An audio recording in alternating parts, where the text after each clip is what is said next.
Sud Radio. Samedi et dimanche, 22h minuit. Louis Bénédy, les aventuriers de l'étrange.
Bonsoir et bienvenue dans les aventuriers de l'étrange sur Sud Radio. Ce soir, nous allons partir à la recherche d'un mythe, d'une légende qui ne cesse depuis des milliers d'années d'exciter l'imagination. Nous allons partir à la recherche de l'Atlantide.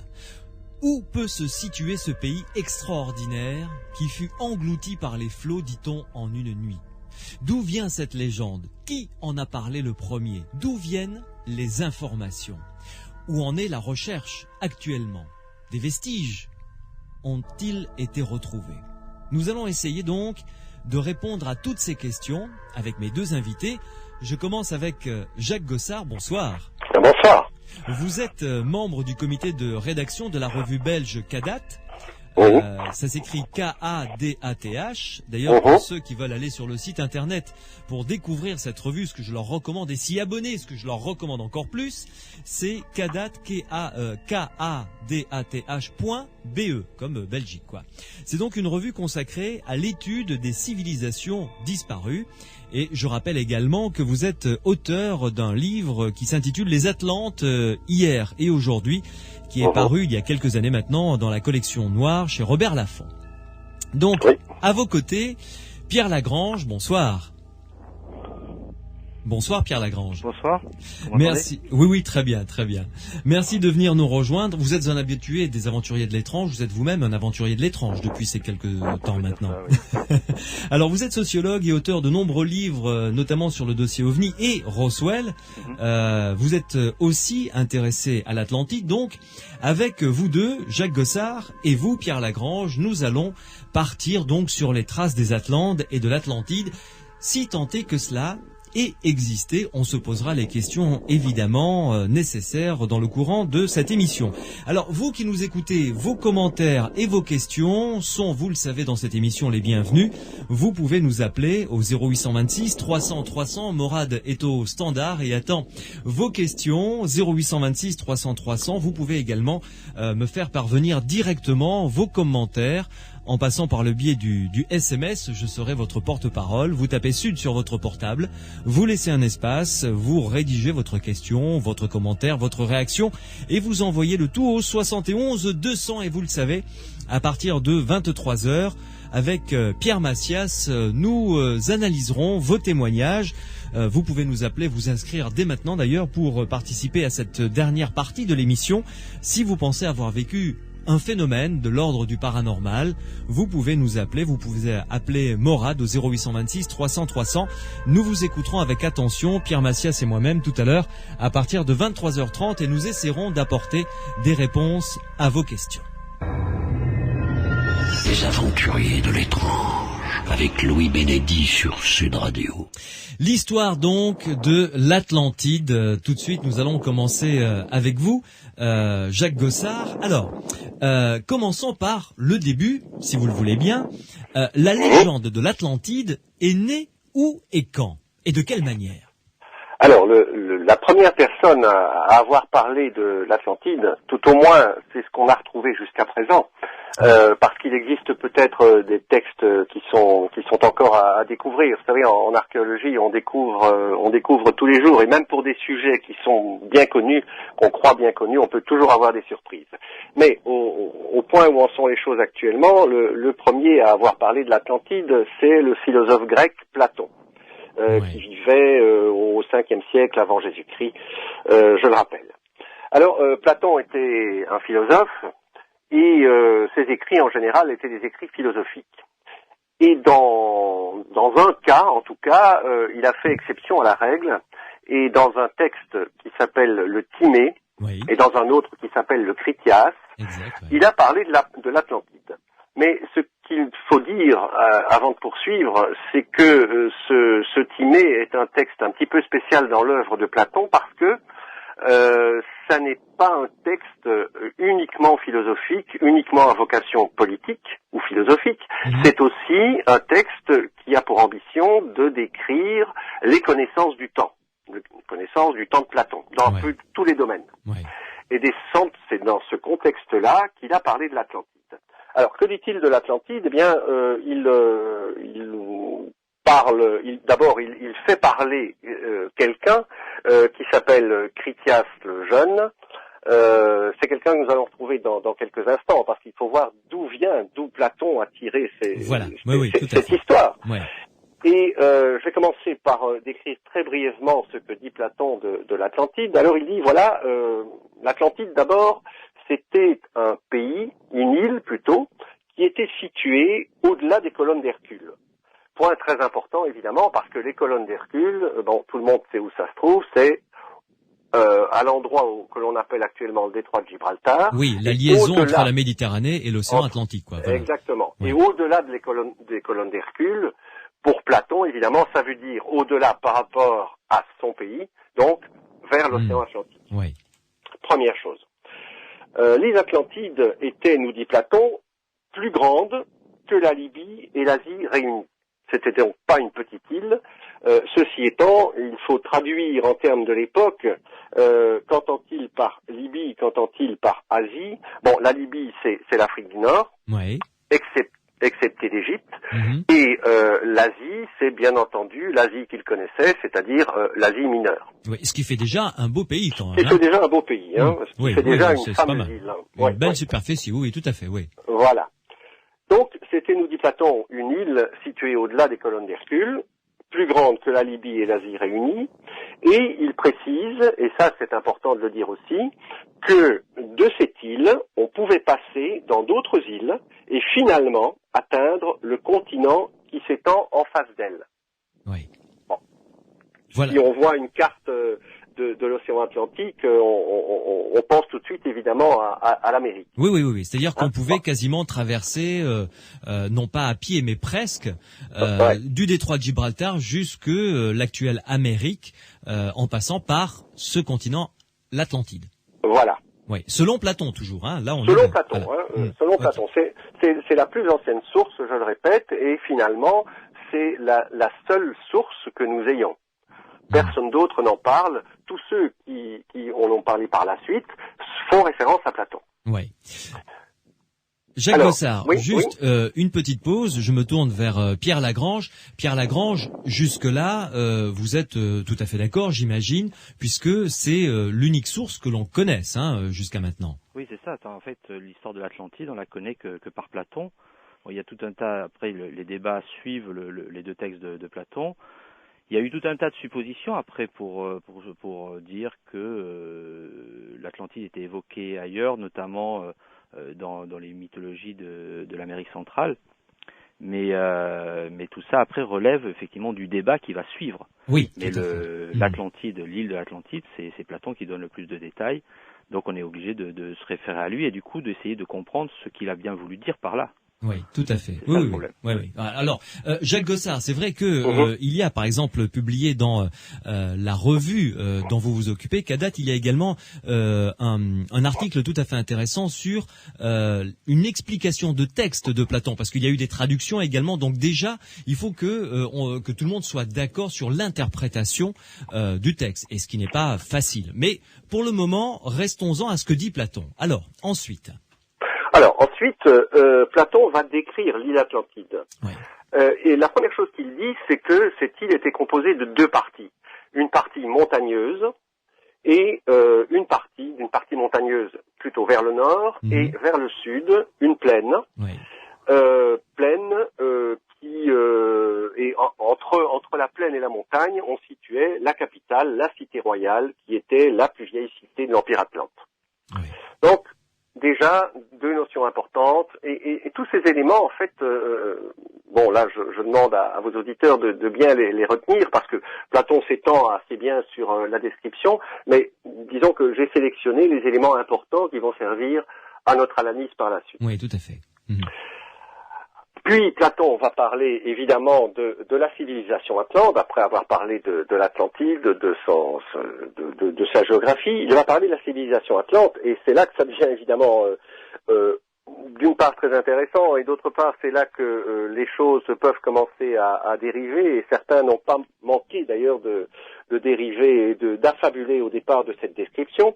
Platon dit que la civilisation atlante était brillante à tout point de vue. Ouais. Ils avaient la puissance militaire, ils avaient la puissance maritime, ils avaient des cités magnifiques, et ils vivaient, ce qui n'enlève rien à ce qui précède, ils vivaient dans un climat idéal à la végétation luxuriante. Voilà, ils avaient vraiment une économie luxuriante, riche, voilà, une agriculture extraordinaire. Voilà, c'était vraiment la civilisation avancée qui vivait dans un endroit quasiment paradisiaque. Oui, oui.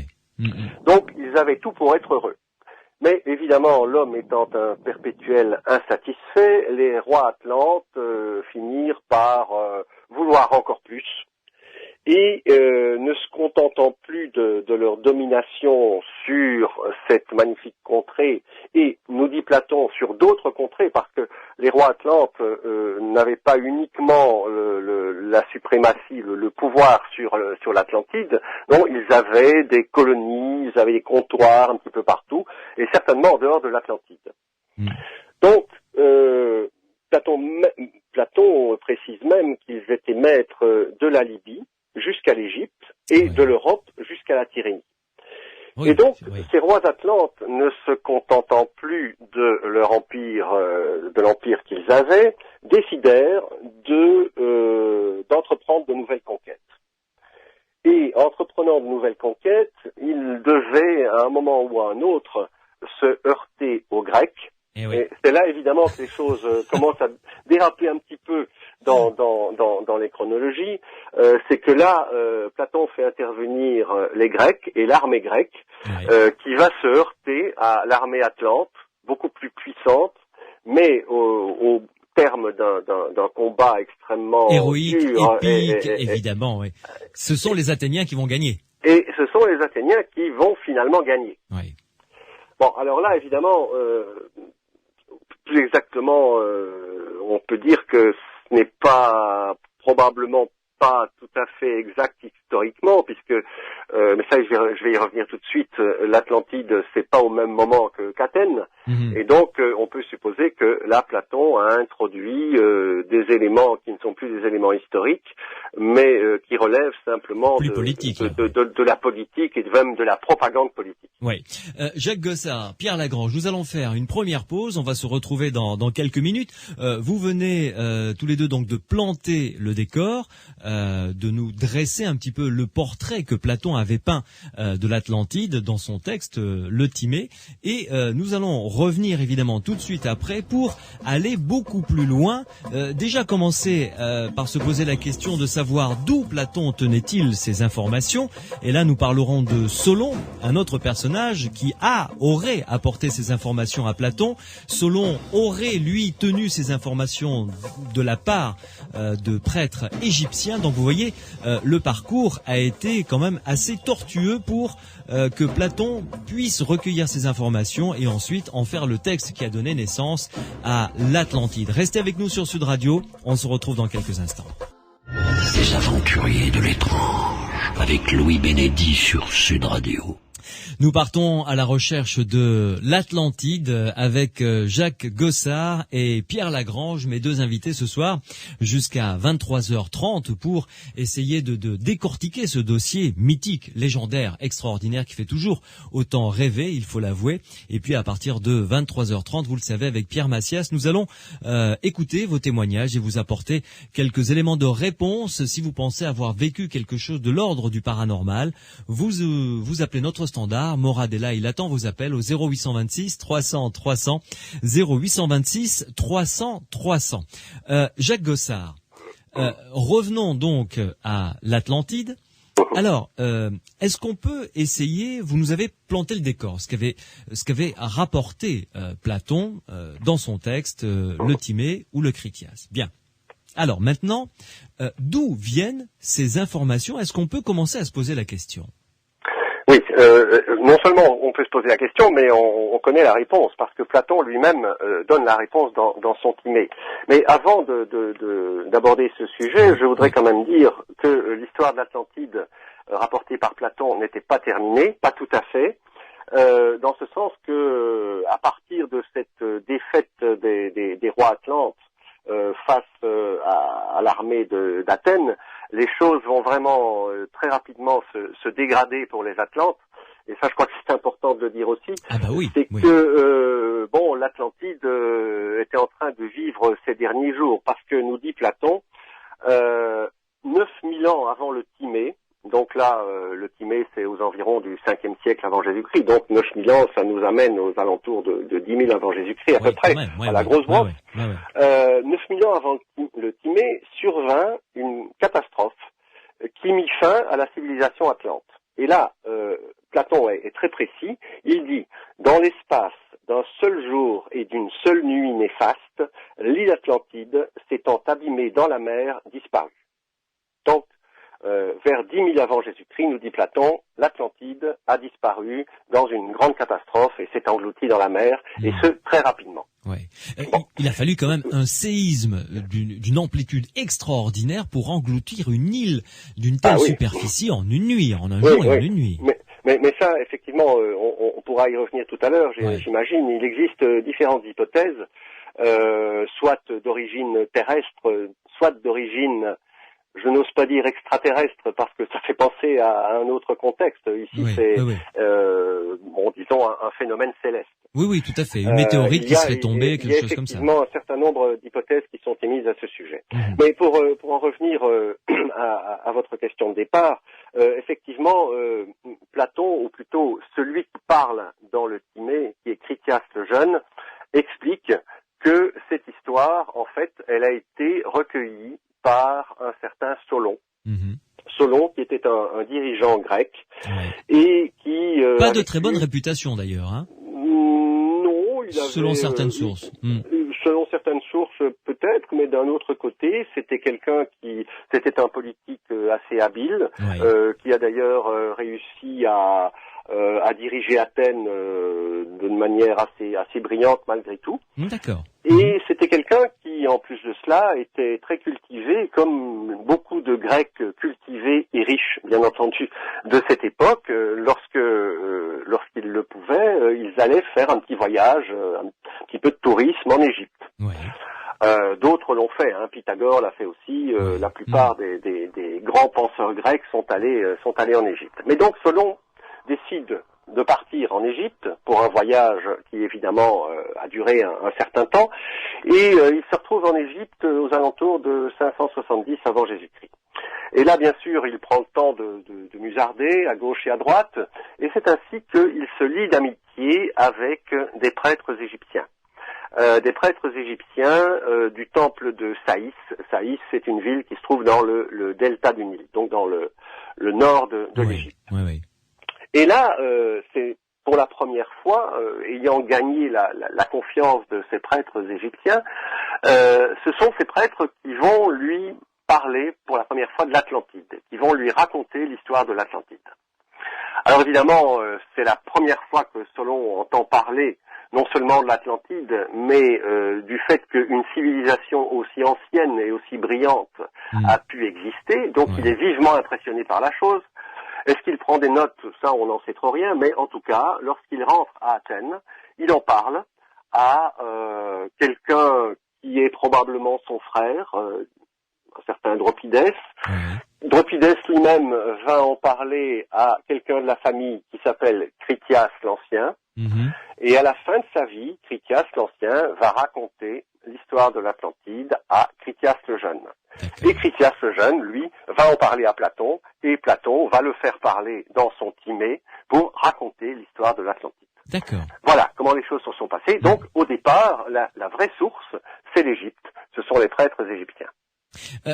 Le cheminement quand même de cette histoire, puisque c'était une histoire recueillie oralement auprès de prêtres égyptiens, les prêtres de Saïs, est quand même passé, je dirais, de bouche à oreille, et on connaît quand même les méfaits de ce genre de transport oral, même si les transporteurs entre guillemets sont de bonne foi.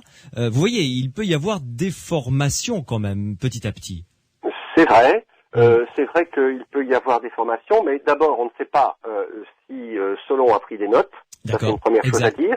La deuxième chose à dire, c'est que il semblerait que Solon ait eu accès également à des textes et qu'il ait pris certaines notes au départ de ces textes, parce qu'apparemment il avait appris quelques rudiments de hiéroglyphes. Et d'ailleurs, ça a fait controverse, et on pourra en reparler tout à l'heure à propos d'une des hypothèses. Et je dois souligner aussi que c'est vrai que lorsqu'un récit passe de bouche à oreille, il a tendance à se transformer, mais ça, c'est surtout vrai pour notre époque qui n'a plus la tradition de l'oralité. Alors qu'à l'époque de Platon, cette tradition orale était quelque chose de beaucoup plus vivace. Et on connaît des poèmes, des récits parfois très longs qui se sont, dans toutes les civilisations d'ailleurs, qui se sont transmis très fidèlement de bouche à oreille et uniquement par la tradition orale. Donc, d'une part, c'est vrai qu'il faut émettre quelques réserves, en tout cas il faut être prudent, mais d'un autre côté, il faut tenir compte aussi du contexte et du fait que cette tradition orale était toujours beaucoup plus vivace qu'actuellement. Oui. Je me retourne vers Pierre Lagrange. Pierre Lagrange, vous êtes d'accord, j'imagine, avec ce qu'a dit Jacques Gossard jusqu'à présent. Là, on a retracé, on a planté le décor vraiment de l'origine, du point d'origine de ces prêtres de Saïs en Égypte jusqu'à Platon. Oui, en fait, tout le problème se situe effectivement entre est-ce que Platon invente une histoire en la prêtant à Critias, en faisant un conte philosophique en quelque sorte. Critias, lui, dit que effectivement il y a un lien de parenté entre son arrière-grand-père Dropide et Solon. Solon, donc lui, aurait au cours d'un voyage en Égypte discuté avec les prêtres qui s'amusaient d'ailleurs de la courte mémoire des Athéniens sur leur propre passé et qui leur raconte donc cette histoire qui remonte à 9000 ans. Et donc là, il y a toute une généalogie de l'histoire qui est construite. La question, c'est effectivement si un jour on tombait sur le manuscrit de Solon, ça serait extraordinaire. Mais là, Critias nous dit lui-même qu'en fait, Solon l'a raconté à Dropide, qu'il l'a raconté à Critias, alors qu'il était déjà très âgé. Donc apparemment, il n'y a qu'une transmission orale de cette histoire. Et là, c'est vrai qu'il y a, moi, quand j'entends un chiffre comme 9000 ans, là en anthropologie il y a eu un certain nombre de travaux sur la transmission des récits et nous on est habitué à une société où on a constamment la possibilité d'avoir recours à l'écrit. C'est vrai que dans des sociétés anciennes où l'écrit était quand même quelque chose de beaucoup plus réservé à certaines castes, où la transmission était orale, on n'a pas idée de du dynamisme justement des sociétés orales et de la façon dont les récits intègrent des éléments nouveaux constamment. Donc toute la question, c'est de savoir comment arriver à reconstituer quelque chose qui serait une version assez crédible de l'histoire, à supposer bien sûr que ça ne soit pas un mythe inventé par Platon lui-même, et qu'il y ait quelque chose dont il se soit servi éventuellement à des fins politiques ou philosophiques. On peut très bien imaginer que cette histoire ait circulé, que ça puisse faire partie d'une espèce de folklore, déjà chez les Égyptiens, et qu'ils s'en soient servis pour illustrer la politique athénienne ou des choses de ce genre. Mais là, il y a vraiment une question intéressante. Et bon, comme on n'a que ce texte, tout le débat s'est porté là-dessus. Alors, il faut savoir que dès l'époque de Platon, les propres élèves de Platon, ses successeurs à l'Académie et tout, se disputent sur l'historicité. Certains pensent que c'est vrai, que c'est un récit historique simple, et d'autres vont commencer à se disputer. Donc, le débat qui nous agite aujourd'hui, c'est exactement le même qui agitait les gens à l'époque de la lecture du Timée du Critias, à l'époque de Platon, en fait. Mais oui, tout à fait. Jacques Gossard, vous êtes d'accord avec cette analyse, bien entendu. Oui, bien sûr. On va continuer à explorer ce dossier parce que c'est quand même une histoire, un mythe, une légende qui a excité l'imagination depuis maintenant des millénaires. D'ailleurs, tiens, juste avant que l'on fasse une pause et que l'on commence à étudier, à regarder de près les différentes hypothèses, qu'est-ce qui fait que, à votre avis, parce que même si ça n'est qu'une histoire, c'est quand même une très belle histoire, et qu'est-ce qui fait que cette très belle histoire vive encore jusqu'à aujourd'hui ? Rien que ça, c'est extraordinaire, d'ailleurs. Oui, effectivement. On peut se poser des questions à ce niveau-là aussi. Mais il faut savoir que, d'ailleurs, Pierre Lagrange le rappelait, les premiers siècles d'existence de l'histoire de l'Atlantide n'ont pas été très très glorieux, parce que effectivement il y a eu beaucoup de contestations quant à l'authenticité de cette histoire, et notamment Aristote l'a enterré, l'a écarté, l'a replongé dans la mer d'où elle n'aurait jamais dû sortir. et comme Aristote est resté pendant très longtemps l'autorité incontestée et incontestable, il a fallu attendre pratiquement le XVIe siècle pour que on recommence à s'intéresser véritablement à l'Atlantide. Et à partir de ce moment-là, c'est vrai que l'Atlantide, c'est toujours resté un sujet tout à fait fascinant, et qui a finalement permis à un certain nombre de personnes d'émettre des hypothèses un petit peu dans tous les sens, mais en tout cas qui a suscité beaucoup de passion. Toujours beaucoup de passion. Beaucoup d'artistes se sont penchés, que ce soit des dessinateurs de bande dessinée, je pense à la célèbre aventure de Black et Mortimer, concernant l'Atlantide, qui est absolument magnifique. Des films, j'en parle même pas, il y en a pléthore, et des romans, évidemment, il y en a des palanquées entières. Vous restez avec nous, Jacques Gossard, Pierre Lagrange, une pause et on va se retrouver dans quelques instants pour étudier les différentes hypothèses. Et là, d'ailleurs, je viens de recevoir un SMS qui est envoyé par Pachi du Pays Basque, qui dit voilà, je suis du Pays Basque et j'ai lu que notre civilisation, ainsi que les Bretons, les Irlandais, il y a aussi un peuple qui vivrait au Maroc, je pense qu'il fait allusion aux Berbères, serait d'origine atlante. Je n'y crois pas trop, ajoute-t-il. Merci pour votre émission, signé Pachi. Eh bien écoutez, mon cher Pachi, Jacques Gossard et Pierre Lagrange vont peut-être vous donner quelques éléments de réponse. Restez avec nous juste après cette pause. Sud Radio, les aventuriers de l'étrange, avec Louis Bénédit sur Sud Radio. Mes deux invités pour explorer les différentes hypothèses de l'Atlantide ce soir avec moi, Jacques Gossard, qui est membre du comité de rédaction de la revue belge Kadat, que je vous recommande vraiment très très chaudement.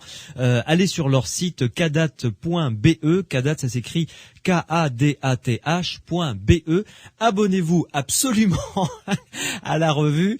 Je fais pas autant de pub, hein, mais là franchement, allez-y parce que c'est vraiment une très belle revue si vous aimez étudier les civilisations disparues. Donc Chronique des civilisations disparues, c'est le sous-titre de Kadat. Et puis achetez également les bouquins de Pierre Lagrange, notamment un très très bon bouquin sur l'affaire Roswell et puis plein de d'autres livres également sur les ovnis.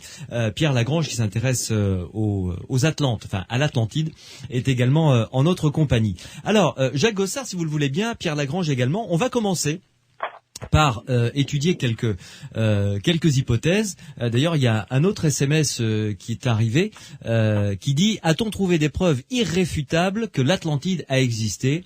Par exemple, des vestiges. C'est Fabien qui nous envoie ce texto. Malheureusement, Jacques Gossard, Pierre Lagrange, je crois que on peut lui répondre que non, on n'a pas encore trouvé des preuves irréfutables. Hein.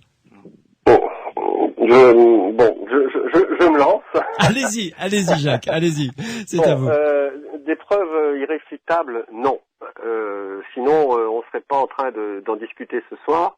On serait sur place en train de fouiller. Voilà. Ceci étant dit, il y a quand même un certain nombre de traces. On ne peut pas dire non plus qu'on n'a rien retrouvé. Bon.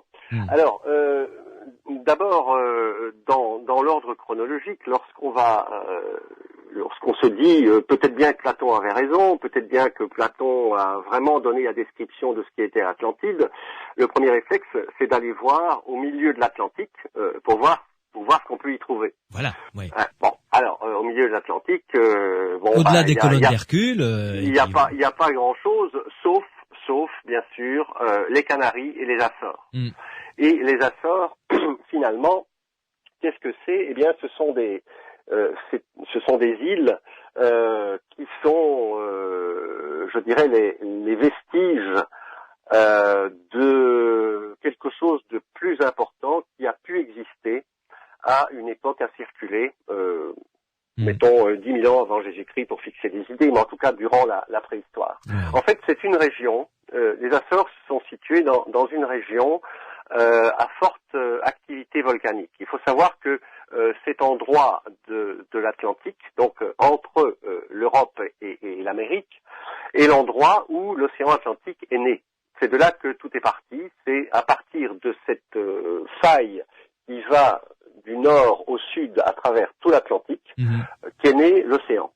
Donc c'est une zone de volcan. Donc c'est une zone fragile.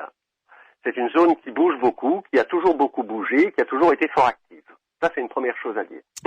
La deuxième chose à dire, c'est que si on regarde le sous-sol, donc le fond marin, on s'aperçoit qu'il y a quelque chose, il y a une sorte de plateau rocheux à l'endroit des Açores, à l'endroit donc où pourrait avoir existé l'Atlantide. Bon, ça peut être, c'est pas une preuve évidemment, mais en tout cas, c'est un indice qui nous pousse à aller un petit peu plus loin. Et puis, on a fait quand même quelques découvertes très très rares. Je ne citerai finalement qu'une seule découverte qui a été faite à la fin du 19e siècle. C'est un morceau de roche qui a été remonté de cette région-là, trouvé au fond de la mer. Et d'après les experts qui ont examiné cette roche, je n'ai plus son nom en tête, je devrais le une roche volcanique, en tout cas vite. Une roche volcanique, mais qui n'a pu, selon les experts, se former qu'à l'air libre. Donc, il est possible, en tout cas ça va dans le sens de l'existence d'une terre émergée à un certain moment de l'histoire de l'océan Atlantique. Oui, qui a pu s'enfoncer au cours d'un séisme, et il n'y a que les parties les plus hautes qui sont restées à la surface de l'eau qui ont donné les Açores, par exemple. Voilà. Donc finalement, ce serait les sommets les plus hauts de la partie montagneuse dans la description de Platon qui émergeraient actuellement pour donner l'archipel des Açores. Très bien. Alors ça, c'est une première trace, je dirais, une première piste. Alors évidemment, si on pouvait trouver des vestiges archéologiques, ce serait encore mieux. Des vestiges archéologiques, en fait, on en a trouvé.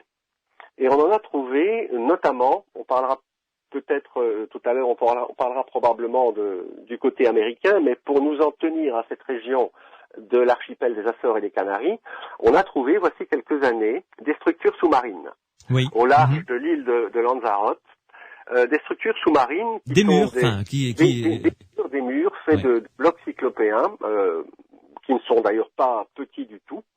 Et ces blocs ont été photographiés, ont été filmés, on a commencé à les étudier, mais je dirais que ça n'a pas été plus loin. On a remonté quelques objets, dont un objet qui était une petite statuette probablement précolombienne.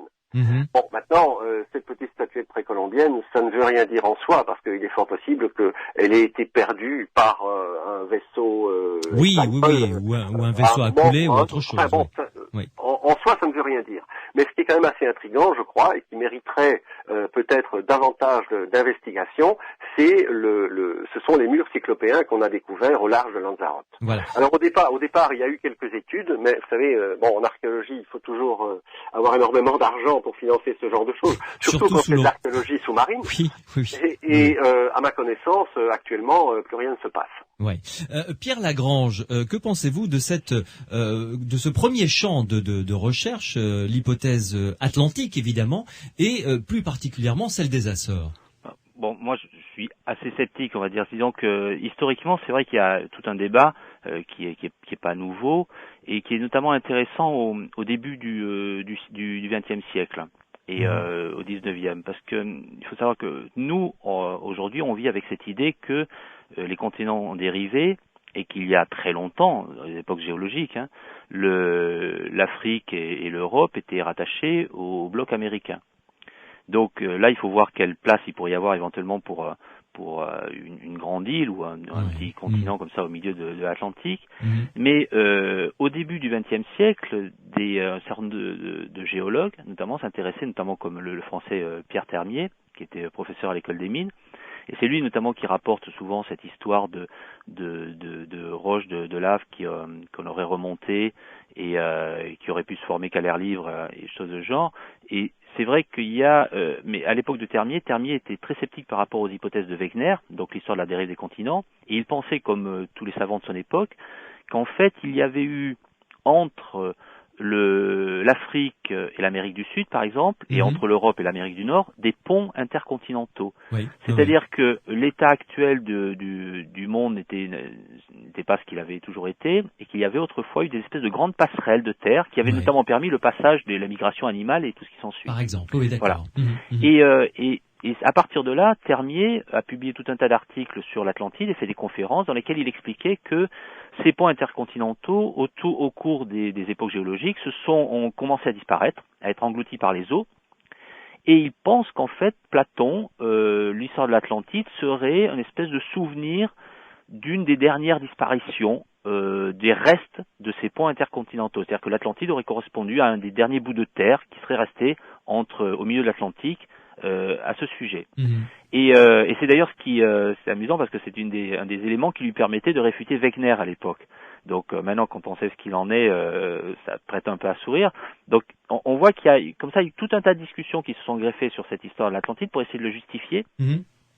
Et donc notamment cette histoire de la géologie qu'au XXe siècle, que pendant une partie du XXe siècle, on a écrit différemment de la façon dont on l'écrit aujourd'hui. Donc ça, il ne faut pas perdre de vue, je dirais, l'aspect histoire des sciences qui se greffe dessus et qui montre qu'il y a eu toute une série de discussions de nature très différente en fait sur l'Atlantide selon les époques et selon le contexte scientifique dans lequel on se retrouvait. Mais enfin, l'hypothèse d'une terre immergée, enfin une terre à la surface d'une terre entre le continent, l'Europe, l'Afrique et le continent américain n'est absolument pas farfelue. Bien au contraire, ça a pu exister et ensuite disparaître. Ça a pu exister. Peut-être il faudrait vraiment une discussion serrée avec des géologues, parce que c'est vrai que longtemps on l'a placé au milieu de l'Atlantique, sur la dorsale atlantique, où là c'est clair que c'est l'endroit où se séparent les plaques continentales. Ça n'est pas possible pour le coup. Donc effectivement, ça serait plutôt du côté du côté de Bimini, dans cette région-là où il y a eu des terres émergées à une époque, sans doute, ou peut-être du côté des Açores, mais peut-être pas un continent alors aussi grand que celui qu'on avait imaginé à une époque. On est dans complètement autre chose. Et bon, et encore l'autre question se repose à nouveau, de revenir sur le récit de Platon, à quoi fait-il allusion dans cette histoire, s'il y a un fond de tradition dans le récit qu'il rapporte. Et là, on voit qu'on en discutera tout à l'heure, que ça nous amène dans une toute autre direction, qui est celle de la mer Égée. Ah oui, pas de complètement. l'Atlantique. Oui. Là, on en parlera. L'hypothèse Méditerranée, c'est vrai, est aussi très très intéressante. C'est celle qui est plutôt retenue par les gens qui pensent qu'il y a un fondement éventuel, une légende historique dans cette histoire. Oui, tout à fait. Jacques Gossard, revenons à cette hypothèse atlantique, donc que vous évoquiez tout à l'heure. Les Açores, ce fameux mur, ces fameuses constructions qui ont été découvertes par ces deux scientifiques notamment, ils les ont mesurées. Il y avait quand même une construction réelle avec des angles droits, enfin des choses, et peut-être même la projection d'un port. C'est ce qu'ils ont dit, je crois, dans leur dans leur découverte. Oui. En fait, vous parlez toujours de Lanzarote ou de Bimini? Non. Parce qu'en fait, des constructions comme celle-là, il y en a à deux endroits. Ouais. Et elles sont un petit peu similaires. L'autre endroit où on a trouvé des constructions cyclopéennes, de longs murs sous la mer, l'autre endroit c'est à Bimini, c'est l'archipel des Bahamas.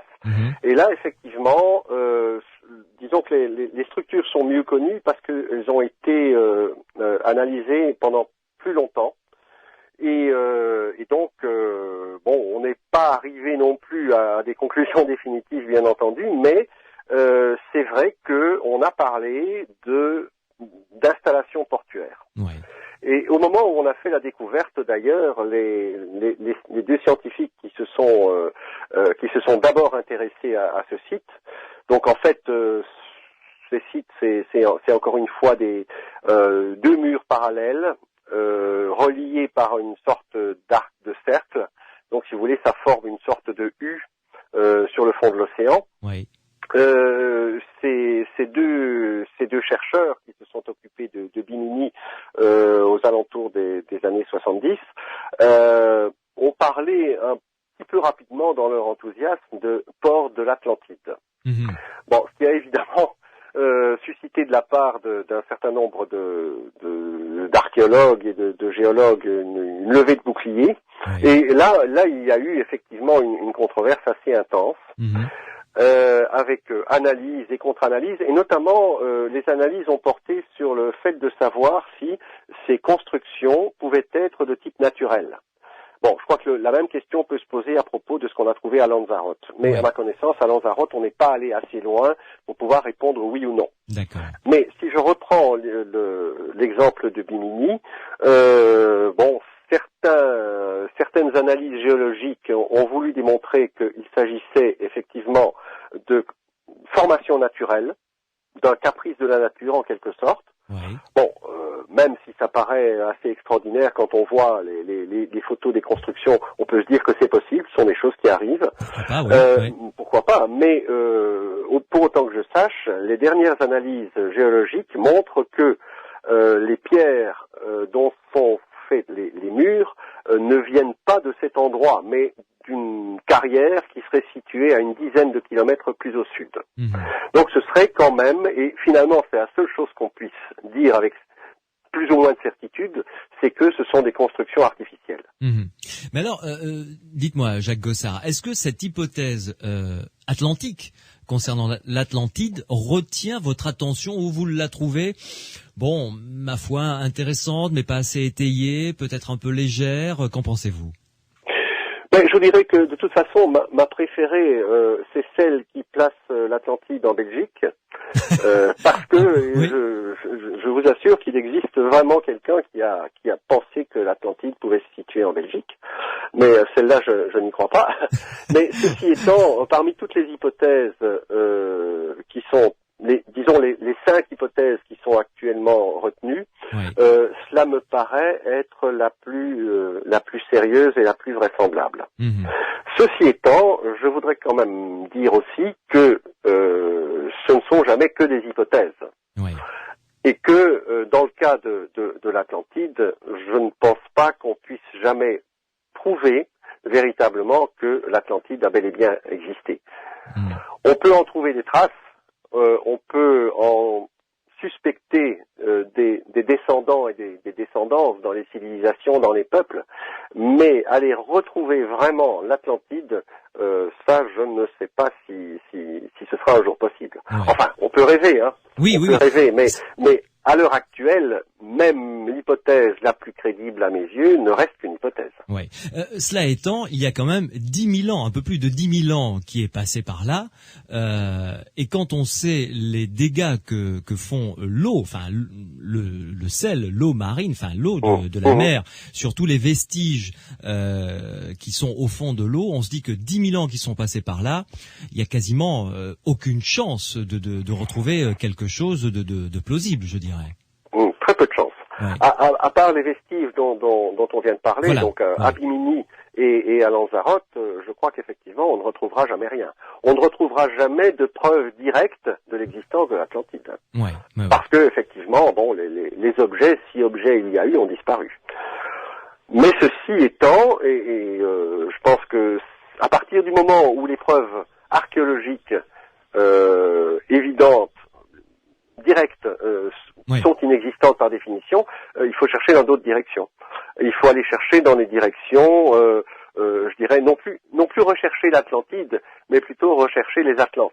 Oui, d'accord. Alors ça, on va y revenir en toute fin d'émission, en fin de parcours, parce qu'il y a des choses tout à fait intéressantes, notamment qu'on peut retrouver du côté de l'Égypte sur des bas-reliefs représentant des guerriers venant du nord, etc. Enfin, qui peuvent être des pistes tout à fait intéressantes. Une pause et on se retrouve dans quelques instants avec Jacques Gossard et Pierre Lagrange pour continuer à aller à la recherche de ce mythe extraordinaire qu'est l'Atlantide.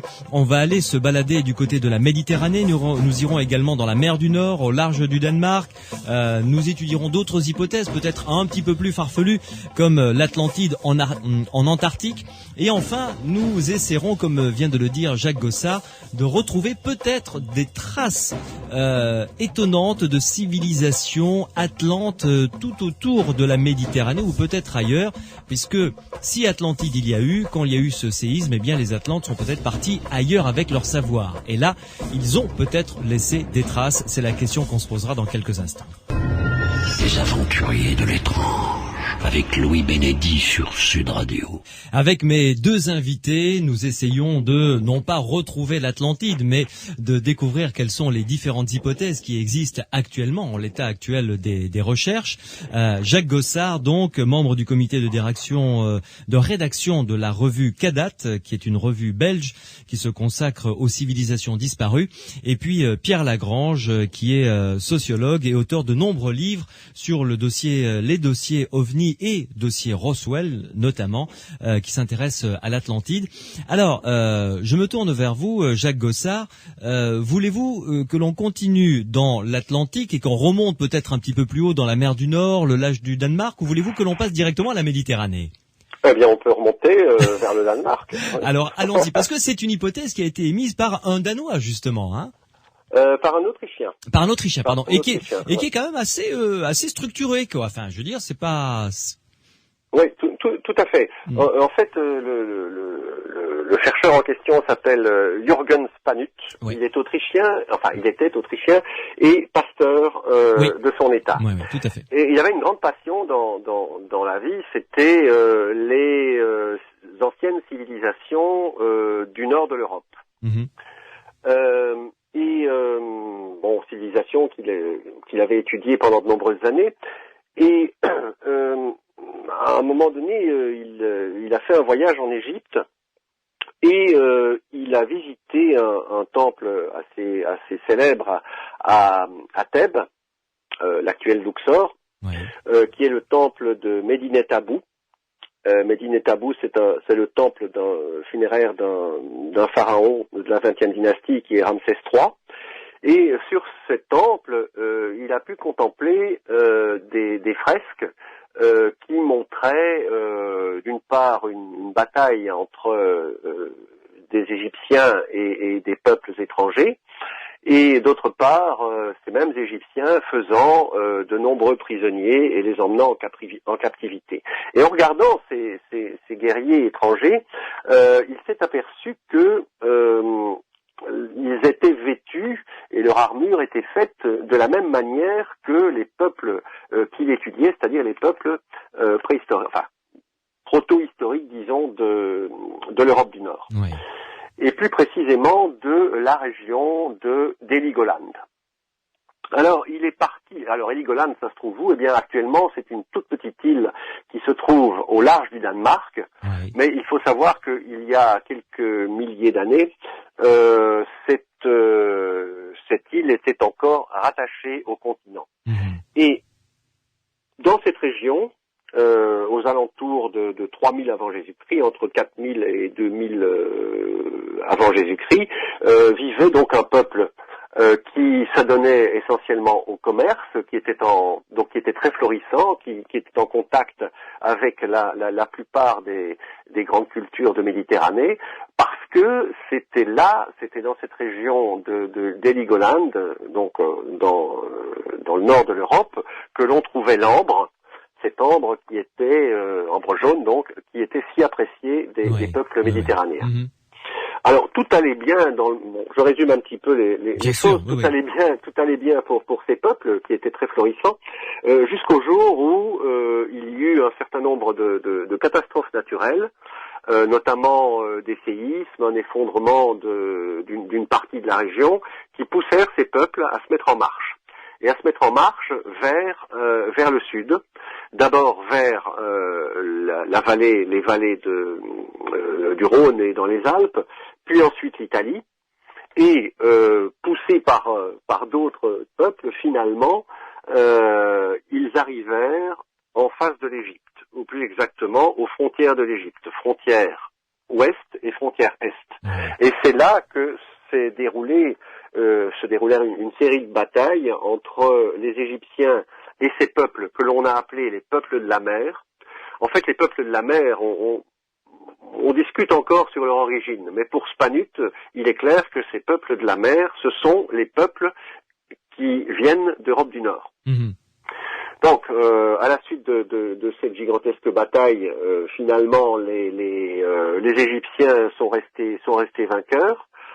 Et mêlant un petit peu tout ça, et c'est ici, parce que jusqu'à présent, ce que je vous ai raconté, ce sont des faits historiques, plus ou moins prouvés. Disons, il n'y a pas tellement de mystère autour de ça, sauf que ça, c'est l'innovation. Spanut assimile les peuples de la mer aux peuples d'Europe du Nord, mais où il va plus loin, et c'est là que moi je le suis un petit peu moins, parce que je ne vois pas tellement le rapport. Spanut assimile ces peuples de la mer et donc ces peuples d'Europe du Nord aux Atlantes. Et il place l'Atlantide à l'endroit exact de l'actuelle île d'Heligoland. Oui. Ce qui laisse un peu dubitatif tout de même. Voilà. Donc disons que la première partie de l'histoire, ça pose pas tellement de problèmes. La deuxième, c'est une hypothèse intéressante. Peuple de la mer égale peuple d'Europe du Nord, mais peuple d'Europe du Nord égale Atlante, ça me paraît aller un petit peu trop loin quand même. C'est un peu tiré par les cheveux. D'ailleurs, je me retourne vers Pierre Lagrange. Vous partagez, j'imagine, le même sentiment à peu près. Oui, je voudrais apporter quelques précisions par rapport à ça. Tout à l'heure, Jacques Gossard évoquait quelqu'un qui situait l'Atlantide en Belgique. Je crois qu'il ne faut pas perdre de vue que l'Atlantide, ça a longtemps, il y a eu plusieurs périodes, je dirais, dans l'histoire, notre conception de l'histoire, et notamment des époques où l'écriture de l'histoire était très liée à la revendication nationale. Et c'est vrai que, on le voit même encore au XXe siècle, un certain nombre d'auteurs se sont raccrochés à cette histoire pour essayer de se trouver, comme on faisait autrefois les rois de France qui se trouvaient des origines troyennes ou autres, on se trouve des généalogies fantastiques. Et l'Atlantide fait partie de cet héritage dans lequel tout le monde voudrait se reconnaître. Et Vidal-Naquet, alors moi j'ai pas d'informations sur les sources, mais je sais que Vidal-Naquet, chaque fois Pierre Vidal-Naquet, donc l'historien récemment disparu, spécialiste de l'Antiquité, chaque fois qu'il évoque, il a écrit plusieurs articles très documentés sur l'Atlantide et sur le mythe de l'Atlantide et sur le rôle de l'Atlantide dans les mythes nationalistes notamment. Et il a publié un ouvrage un peu avant sa mort aux Belles Lettres qui reprend l'ensemble de ses travaux sur l'Atlantide. Il avait évoqué un peu Spanut et il fait le lien entre Spanut, c'est quand même sa carrière. Bon, il a publié ses ouvrages dans les années 50, on les connaît dans les années 50 en Europe, mais dans les années 30, il a participé, il était en Autriche et en Allemagne, enfin l'Allemagne et l'Autriche, on connaît cette période de l'histoire, et l'Atlantide a été revendiquée par les nazis, comme faisant partie de leur héritage, notamment par Rosenberg, qui était un des grands idéologues nazis, qui dans son ouvrage Le mythe du XXe siècle considère que les Allemands, les Germains, sont des descendants des Atlantes. Oui. Donc, là, il y a danger quand même. Il y a cet aspect qui est pas qu'on peut pas négliger, qui est l'aspect nationaliste. On le voit même aussi à l'époque, en 39 et après la guerre, dans le travail de Marinatos, l'archéologue grec, qui lui va situer l'Atlantide dans la mer Égée, avec l'explosion de l'île de Terra et de Santorin. Et là aussi, il y a quelque chose à l'époque, on est à l'époque des colonels, tout ça, enfin il y a tout un contexte politique qui est assez intéressant. Et c'est vrai que souvent l'Atlantide a été récupérée par différentes personnes dans différents pays, avec cette idée de se trouver des ancêtres atlantes. Et ça, je pense que ça joue un rôle malgré tout. Alors aujourd'hui, c'est vrai que l'histoire il y a même certaines sectes qui l'exploitent. Non, mais ça, de toute façon, l'Atlantide est mis à toutes les sauces. On les trouve dans les soucoupes volantes, on trouve tout. Les Atlantes ont toutes les nationalités possibles, y compris extraterrestres. Oui, c'est vrai. Mais c'est vrai que quand on retrace l'histoire, on se rend compte qu'il y a cet aspect national est important. Et du coup, ça explique aussi l'espèce de rejet un peu épidermique dont le sujet est l'objet par les archéologues actuels, qui travaillent complètement différemment. Et pour eux, ces grandes histoires, ces espèces de grandes cosmogonies avec des continents disparus et tout, sont des choses qui leur paraissent un peu datées, on va dire. Et aujourd'hui, il y a plus beaucoup d'archéologues pour rechercher activement quelque chose comme l'Atlantide. Ça a commencé à sombrer, je dirais, dans l'histoire de l'archéologie au XIXe siècle, avec la thèse de Thomas-Henri Martin notamment, qui montre comment il place ça sur le plan de l'analyse littéraire, philosophique, et non plus sur le plan de la recherche archéologique, comme justement à la Renaissance, au XVIe, XVIIe siècle, où quand on a découvert Platon et les auteurs anciens, on s'est passionné pour ces histoires-là. Jacques Gossard, vous êtes bien évidemment d'accord avec cette mise en garde de Pierre Lagrange, parce que les nationalistes de tout poil, évidemment, aimeraient beaucoup être les descendants des Atlantes. Ça fait bien sur un arbre généalogique, ça nous. Absolument. À titre personnel aussi, d'ailleurs. J'aimerais bien être un Atlante réincarné. Oui, je vous comprends tout à fait. Alors, si vous le voulez bien maintenant, il nous reste encore 3/4 d'heure, on va dire. J'aimerais bien que l'on aborde quand même l'hypothèse Méditerranée. Alors, l'hypothèse Méditerranée avec, comme l'a dit Pierre Lagrange à l'instant, la mer Égée. Qu'en pensez-vous, Jacques Gossard? Bon, eh bien... D'abord, quelle est-elle, cette hypothèse? Alors, cette hypothèse, elle part d'un fait tout à fait historique, que personne ne conteste. La seule chose qu'on conteste finalement, c'est la date précise. C'est l'explosion d'une île qui est bien connue maintenant des touristes, qui est l'île de Terra ou Santorin.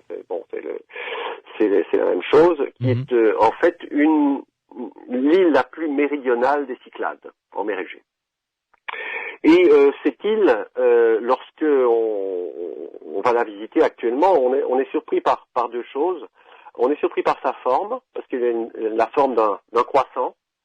Et on est surpris également par le fait que dans le centre de cette espèce d'arc de cercle, vous avez une falaise gigantesque qui tombe droit dans la mer. Alors, cette falaise et la forme de cette île, c'est en fait le résultat d'une éruption volcanique qui a eu lieu au XVe siècle avant Jésus-Christ et qui a presque entièrement détruit l'île en la faisant exploser véritablement. En fait, c'est un petit peu comparable, si vous voulez, à ce qui s'est passé à Pompéi. C'est-à-dire qu'on avait là une civilisation qui était très florissante, qui était probablement une civilisation de type crétois. D'ailleurs, la Crète n'est pas loin, la Crète se trouve à 110 km au sud de cette île. Et donc, en 1500 avant Jésus-Christ à peu près, le volcan s'est réveillé, le volcan qui formait l'île, le centre de l'île qui à l'époque était circulaire, ce volcan s'est réveillé et assez rapidement a explosé, faisant s'effondrer le centre de l'île dans la mer. Alors, la conséquence de ça a été que, avec une telle violence dans l'explosion, Ça a créé un raz-de-marée gigantesque, un tsunami. Et ce tsunami a déferlé à travers toute la Méditerranée orientale. On en retrouve d'ailleurs des traces dans les écrits de l'époque et jusque dans les écrits égyptiens. Et une des traces les plus visibles semble avoir été, parce que je le disais, la Crète ne se trouve pas loin, le fait que la Crète a été touchée par ce tsunami. On a d'ailleurs retrouvé, et de nombreux archéologues ont fait des fouilles dans les ports de la Crète, on a retrouvé de nombreux bateaux qui avaient été coulés par le tsunami, dont le commandant Cousteau d'ailleurs a fait des fouilles à cet endroit-là. Et donc, partant de cette grande catastrophe qui avait vivement impressionné tout le monde méditerranéen de l'époque, et se disant que cette grande catastrophe finalement c'était comparable à cette autre grande catastrophe décrite par Platon, eh bien le parallèle a été fait en se disant, dans le fond, est-ce que cette catastrophe de Santorin ne pourrait pas être la catastrophe décrite par Platon? Effectivement, c'est tentant quand même. C'est tentant, oui. Alors, il y a quand même un petit problème, et ça c'est toute la question de savoir quel crédit on donne au récit de Platon. Ouais, on en revient encore au même point. Voilà. Alors, première chose, est-ce que Platon raconte une histoire vraie ou bien est-ce que c'est une histoire fictive? À partir du moment où on décide que c'est une histoire vraie, là se pose une deuxième question. Est-ce que les détails pratiques donnés par Platon sont fiables ou bien est-ce qu'il faut les interpréter? Si on prend l'hypothèse que Platon a donné des détails fiables, notamment en matière d'ancienneté du phénomène de la disparition de l'Atlantide et en termes de dimension de l'île,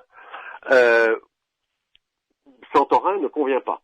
Par contre, si on admet que Platon a pu se tromper, Platon ou bien Solon ou bien des intermédiaires, et on l'évoquait tout à l'heure, c'est fort possible.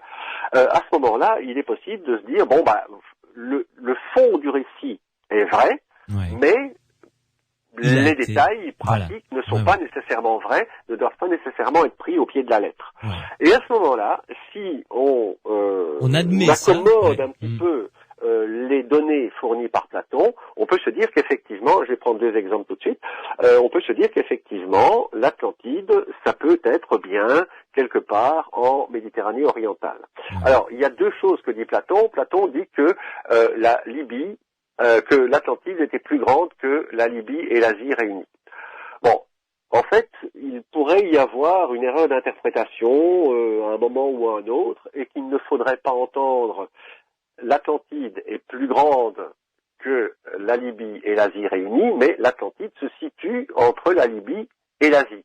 Ce qui nous place, évidemment, en pleine Méditerranée orientale. Ce qui est complètement différent. Tout à fait.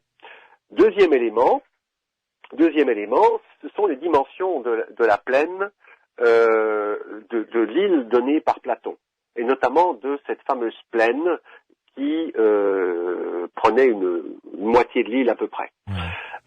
Si on prend les dimensions données par Platon,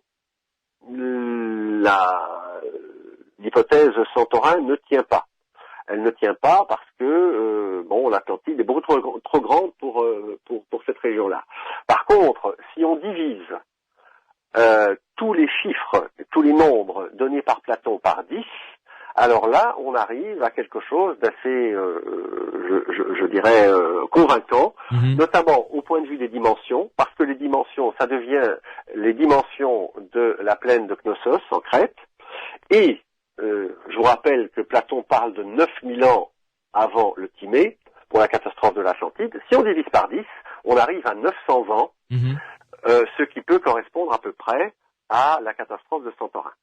Donc, si on aménage le texte, effectivement, et à propos d'ailleurs de ces dimensions et du fait de devoir diviser tous les chiffres donnés par Platon par 10, l'explication, ce serait que Solon aurait eu accès à certains textes hiéroglyphiques, mais qu'il aurait confondu deux hiéroglyphes, le hiéroglyphe 1000 et le hiéroglyphe 100, et que chaque fois qu'il parle de 1000, en fait, il faudrait lire 100. D'accord. Effectivement, ça tient debout comme hypothèse. Pierre Lagrange, qu'en pensez-vous? Bon, disons que oui, ça c'était intéressant comme hypothèse. Moi, la question que je me pose, c'est arrivé à un certain niveau, on se rend compte que effectivement, on peut dire tout un tas de choses qui tiennent la route, mais on n'a plus prise vraiment sur le réel. C'est ça le vrai problème. Ouais. C'est-à-dire que il y a un moment où comment dire, je me demande si à force d'essayer d'enlever, je dirais, le mythe du récit de Platon pour aboutir à une espèce de noyau de faits, est-ce que finalement on n'est pas en train c'est pas une toute autre histoire? Donc est-ce que l'Atlantide c'est toujours là? Admettons que Platon, par exemple, ce soit un peu utilisé l'histoire de Santorin, qui aurait pu être l'objet d'une légende comme ça, qui se serait transmise, parce qu'on imagine qu'une catastrophe comme ça, elle a dû rester dans les mémoires. Bien sûr, oui. Les Crétois ont dû s'en souvenir longtemps. Donc que ce truc se soit transmis et que Platon s'en soit servi. Finalement, on est dans un processus littéraire assez classique. Combien d'écrivains utilisent leur propre existence ou des faits vrais pour écrire leurs romans? Mais la question intéressante, c'est est-ce que c'est l'origine du roman qui est intéressant ou le roman produit en lui-même? Donc finalement, dans le récit de Platon, est-ce que l'important c'est le mythe politique qu'il construit, ou le récit politique, la démonstration qu'il construit, ou cette idée de retrouver quelque chose de vrai entre guillemets à la source? C'est là où je me pose la question. Si on avait un récit qui fasse référence à tout un tas de choses qu'on retrouve clairement et tout, mais là on se rend compte qu'on est obligé au fur et à mesure d'élaborer énormément d'hypothèses, de chercher toujours plus.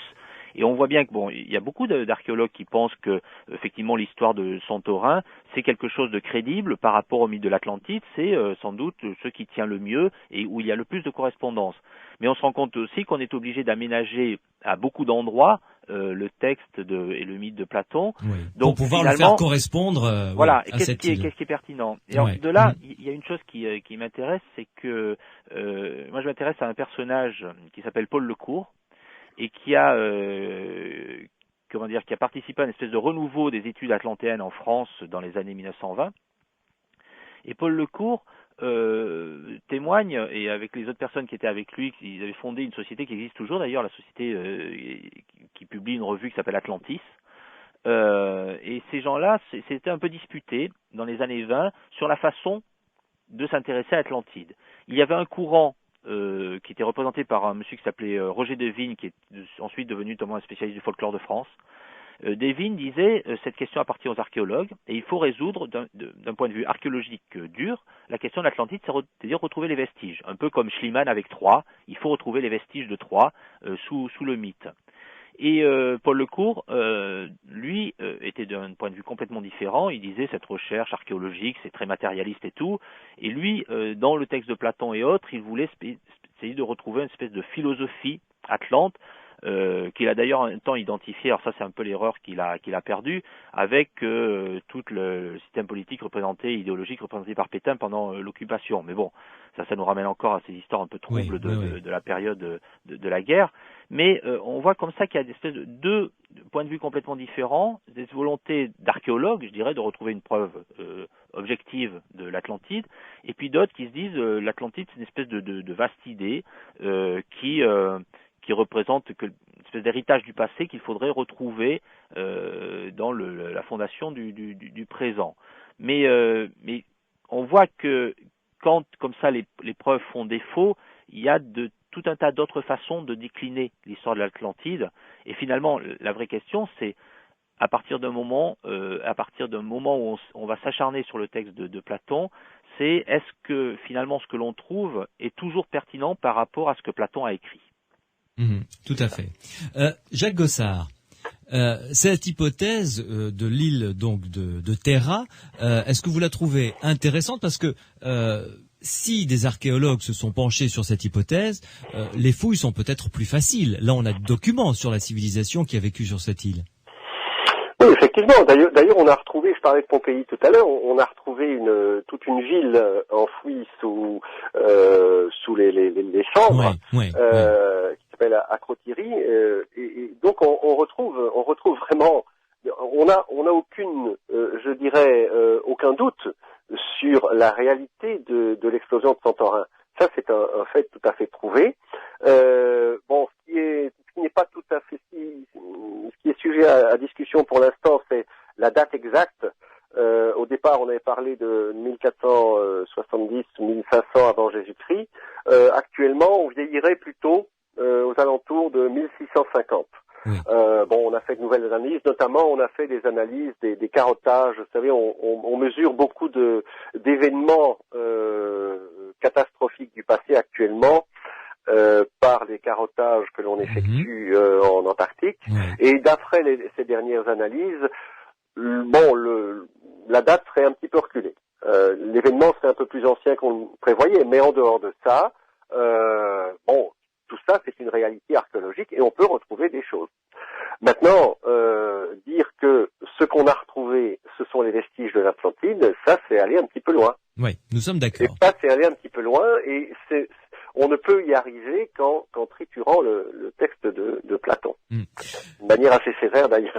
Oui, je le reconnais. Jacques Gossard, Pierre Lagrange, vous restez avec nous. Une pause et on se retrouve dans quelques minutes pour découvrir une autre hypothèse que vous connaissez bien, Jacques Gossard, puisque c'est l'hypothèse de Gérard Collina concernant le détroit de Gibraltar cette fois-ci. Et là, on serait peut-être un peu plus proche du texte de Platon. Ensuite, avec Pierre Lagrange également, nous étudierons très rapidement, parce que sont peut-être un peu plus farfelus, mais il faut en parler quand même, des hypothèses qui situent l'Atlantide en Antarctique par exemple, et une hypothèse intéressante aussi, selon laquelle l'Égypte serait l'héritière des Atlantes, la grande Égypte des pharaons. Nous verrons cela dans quelques minutes dans Les Aventuriers de l'étrange. Les Aventuriers de l'étrange, avec Louis Bénédy sur Sud Radio. Vous le savez, vous pouvez intervenir dans cette émission et poser vos questions directement à mes invités, Jacques Gossard ou Pierre Lagrange. Deux biais pour y parvenir. Vous pouvez nous appeler au 0826 300 300. Morad est au standard pour recueillir vos appels. Et bien entendu, vous pouvez me contacter directement par le biais des SMS. Vous tapez Sud sur votre portable, vous laissez un espace, vous rédigez votre commentaire, votre question, votre réaction et vous envoyez le tout au 71 200. Je me ferai le porte-parole de vos SMS. Tout à l'heure, comme l'a dit Jacques Gossard dans le courant de cette émission, nous essaierons de voir quelles sont les traces possibles qui pourraient être des traces d'Atlante après le séisme. Et là, on répondra au SMS que nous a envoyé Pachi, qui est du Pays Basque, qui dit que il a lu quelque part que les Bretons, les Basques, les Irlandais, les Berbères également, au Moyen-Orient, en Afrique du Nord du moins, seraient les descendants des Atlantes. Mais pour le moment, Jacques Gossard, évoquons cette hypothèse, qui est la dernière en date, je crois, m'avez-vous dit, de Gérard Collina concernant le détroit de Gibraltar. Et là, on serait en plein dans le texte de Platon, finalement, les colonnes d'Hercule. Oui, c'est exactement, c'est Jacques Collina Girard. Ah, pardon, très bien, c'est moi qui ai mal écrit son nom, d'accord. Oui. En fait, c'est la dernière... je dirais la dernière hypothèse sérieuse, parce que effectivement vous l'avez évoqué, il y en a d'autres qui sont nettement moins sérieuses, mais là en Antarctique ça vous pas trop. Ben non, moyen. Pas trop. Les palmiers en Antarctique, bon. Très bien, bon. Non. Alors Collina. Oui, alors Collina, en fait, c'est une hypothèse assez récente, elle date de 2001 à peu près. Je crois que c'est 2001, oui. En fait, Jacques Collina Girard s'est aperçu que il existait au milieu du détroit de Gibraltar, donc dans cette région du détroit de Gibraltar, donc juste entre Méditerranée et Atlantique, un haut fond qui, à peu près 10 000 ans avant Jésus-Christ, était une île. Et il en a conclu, bon, je résume un petit peu son raisonnement, oui. Mais vous me voyez arriver, il en a conclu que cette île qui se trouvait dans cette région dont parle Platon, au-delà des colonnes d'Hercule, bon, on peut encore interpréter qu'est-ce qu'on appelle au-delà, mais en tout cas dans la région des colonnes d'Hercule, il y avait effectivement une île aux alentours de 10 000 avant Jésus-Christ, une île certes beaucoup plus petite que ce que Platon disait, mais une île quand même, et que cette île pourrait très bien être l'Atlantide, et qu'en tout cas, c'est une hypothèse qui, selon lui, tient la route. Alors, bon, évidemment, il y a il y a un certain nombre d'objections qu'on peut faire à cette hypothèse. C'est que, je viens de le dire, d'abord, on peut discuter qu'est-ce qu'on appelle au-delà des colonnes d'Hercule, mais pour moi, au-delà des colonnes d'Hercule, c'est clairement plutôt dans l'Atlantique. Mais enfin, soit. Il y a le fait, encore une fois, que si on veut assimiler cette petite île qui se trouve au milieu du détroit de Gibraltar à l'Atlantide de Platon, il faut encore une fois triturer les dimensions qui ont été données par Platon. Oui, donc bon, oui. Oui, et puis je dirais qu'il y a encore un élément dont il faut tenir compte malgré tout, c'est que Platon dit très clairement que l'Atlantide a disparu à la suite d'une catastrophe et que ça s'est fait très rapidement en l'espace d'un seul jour et d'une seule nuit. Même si on peut dire qu'il s'agit d'une manière de dire que ça s'est déroulé très rapidement, il n'en reste pas moins que c'est un événement de type catastrophe, que c'est un événement assez soudain. Or, dans le cas de l'île de Spartel, puisque cette île s'appelle Spartel, cette petite île donc du détroit de Gibraltar, elle a disparu tout simplement parce que le niveau de la mer a augmenté, mais petit à petit. Oui, ça c'est pas fait. Assez rapidement, certes, mais quand même, on estime, pour vous donner une idée, on estime que sur une vie d'homme, le niveau de la mer a monté d'à peu près 2 mètres. Donc c'est pas vraiment une catastrophe. Oui, c'est vrai. Oui. Mais alors, dites-moi. Alors là, je vous pose la question à vous, Jacques Gossard. Ensuite, je la poserai à Pierre Lagrange. Une île d'une dimension quand même assez respectable, qui disparaît en un jour et une nuit, peut être due à un phénomène céleste. Vous l'aviez évoqué en tout début d'émission, c'est-à-dire une météorite qui tombe, quelque chose comme ça. Les astronomes sont peut-être capables d'avoir un historique de ce qui est tombé sur la Terre. Est-ce que je dis une bêtise ou est-ce que c'est possible? Mais écoutez, de toute façon, en ce qui concerne la théorie de la catastrophe amenée par un objet céleste, on retrouve effectivement des traces. Et dans le cas de l'Atlantide, dans l'hypothèse où ce serait effectivement un objet céleste qui serait venu percuter la surface de l'océan dans la région de l'Atlantique, on a 2 traces. D'abord, ce qu'on appelle les fosses de Porto Rico, qui seraient en fait, bon, pour résumer un petit peu les choses, le scénario de la catastrophe, c'est celui-ci: un astéroïde ou météorite, appelons ça astéroïde, vient percuter la Terre, mais évidemment, avant de percuter la Terre, cet astéroïde entre en contact avec l'atmosphère terrestre, s'échauffe et éclate partiellement sous l'action de la chaleur. Alors, qu'est-ce qu'on obtient à l'issue de cette explosion? D'une part, quelques gros morceaux qui vont terminer leur course dans l'océan Atlantique et qui vont déclencher la catastrophe de l'Atlantide, et d'autre part, des tas de petits morceaux, des tas de petits cailloux qui vont aller cribler le sol en amont, je dirais, de l'impact principal. Alors, est-ce qu'on retrouve des traces? Eh bien oui, on retrouve les traces des 2 gros morceaux dans les fosses de Porto Rico, qui sont des fosses très profondes, comme vous le savez. Et puis, ce qui est moins connu, on retrouve des traces très nombreuses d'éclats qui ont frappé le sol de la Caroline du Nord et du Sud, mais principalement Caroline du Nord, donc aux États-Unis actuels, donc en Amérique du Nord. C'est ce que l'on appelle, c'est un phénomène bien connu, c'est une curiosité locale bien connue, c'est ce qu'on appelle les baies de Caroline. Et si vous voulez, ces baies de Caroline qui se comptent par centaines, sinon par milliers, sont des trous assez conséquents d'ailleurs, qui criblent véritablement tout le territoire entre, je dirais, l'intérieur des terres de Caroline du Nord et l'océan Atlantique, la bordure de l'océan Atlantique. Donc, vous parliez de traces, eh bien oui, on retrouve des traces. Mais bon, de là en tirer des conclusions concernant l'Atlantide, non, ça prouve simplement que l'hypothèse selon laquelle l'Atlantide aurait été... Vous savez, il faut essayer de démontrer ce qui est démontrable, et chaque élément. Et dans l'hypothèse atlantique, il y a cet élément fondamental qui est, il y a eu une catastrophe. Et une catastrophe probablement due à un objet céleste. Est-ce qu'on peut retrouver des traces d'une catastrophe due à un objet céleste? Eh bien oui, on en retrouve. Maintenant, ça ne prouve pas que cet objet est en rapport avec la catastrophe de l'Atlantide, ni même que l'Atlantide a existé, bien entendu. Ouais. C'est un élément de la démonstration. Pierre Lagrange. Comment dire, c'est vrai que depuis quelques décennies, on parle beaucoup de catastrophes extraterrestres, notamment pour toute la controverse sur les dinosaures et tout, et on s'est rendu compte que la Terre n'était pas un astre isolé du reste du cosmos, mais qu'il y avait une espèce de communication entre les astres, et notamment des astéroïdes qui se promènent et qui à intervalles assez réguliers tombent sur Terre et bouleversent tout l'écosystème terrestre. Donc c'est vrai que ça fait partie des nouvelles, je dirais, idées qui deviennent très à la mode pour imaginer l'Atlantide. Longtemps c'était une catastrophe assez classique, le tremblement de terre, apocalyptique et tout. Et là, l'hypothèse de la météorite géante devient intéressante. Alors moi je sais pas trop, c'est vrai qu'on retrouve là on a des traces très concrètes de cataclysmes, mais c'est dans des temps géologiques assez anciens.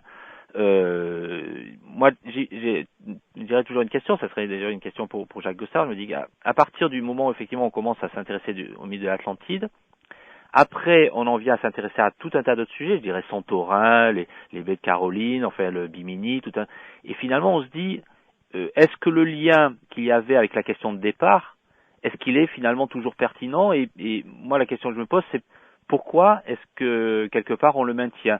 Ces sujets sont intéressants en soi, mais moi ce qui me fascine, c'est vraiment cette espèce d'extraordinaire enthousiasme qu'il y a pour l'Atlantide, qui est finalement la motivation pour faire tout un tas de recherches à côté qui sinon sans doute n'auraient pas été entreprises. Et ce qui du coup moi je trouve passionnant dans cette histoire, c'est de voir comment on le voit notamment dans des reportages qu'on peut voir régulièrement sur la 5e ou Arte, comment on nous parle effectivement de Santorin ou de sujets comme ça, en reliant, ou de cette histoire de l'hypothèse là de Gibraltar, là l'île qui alors, pour le coup n'a plus rien à voir avec les dimensions de l'Atlantide. On relie constamment ça à l'Atlantide, et je me rends compte que l'Atlantide est un de ces sujets qui est un médiateur extraordinaire entre l'archéologie la plus scientifique, on va dire, qui étudie des tas de sujets très divers, et le public qui ainsi va trouver une espèce d'accroche et s'intéresser à des questions qui, sans ça, sans doute l'auraient intéressé très modérément. Donc je crois qu'il y a toute une époque où l'Atlantide était un sujet que les philosophes étudiaient très très sérieusement, Kircher, en fait toute une époque jusqu'au 19e siècle, on étudiait ça, ça faisait partie de l'histoire de l'archéologie et de l'histoire.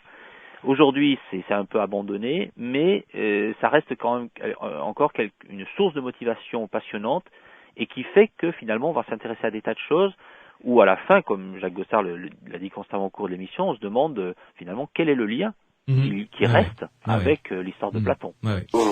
Plusieurs SMS sont arrivés. Je vous demanderai quelques réponses rapides, Jacques Gossard, Pierre Lagrange, avant d'évoquer la dernière partie du dossier, c'est-à-dire les traces. Jacques Gossard, vous en parliez, parce que bon, les traces de l'Atlantide elle-même, il y a peu de chances pour qu'on en trouve, mais en revanche, des traces dans d'autres civilisations, peut-être Atlante, ça va être intéressant. Alors, premier SMS qui est arrivé tout à l'heure, c'est un SMS qui a été envoyé par Gilles de Dordogne, des traces d'Atlante, des ossements d'hommes de plus de 2,50 m dans les grottes sur les îles des Açores. Jacques Gossard.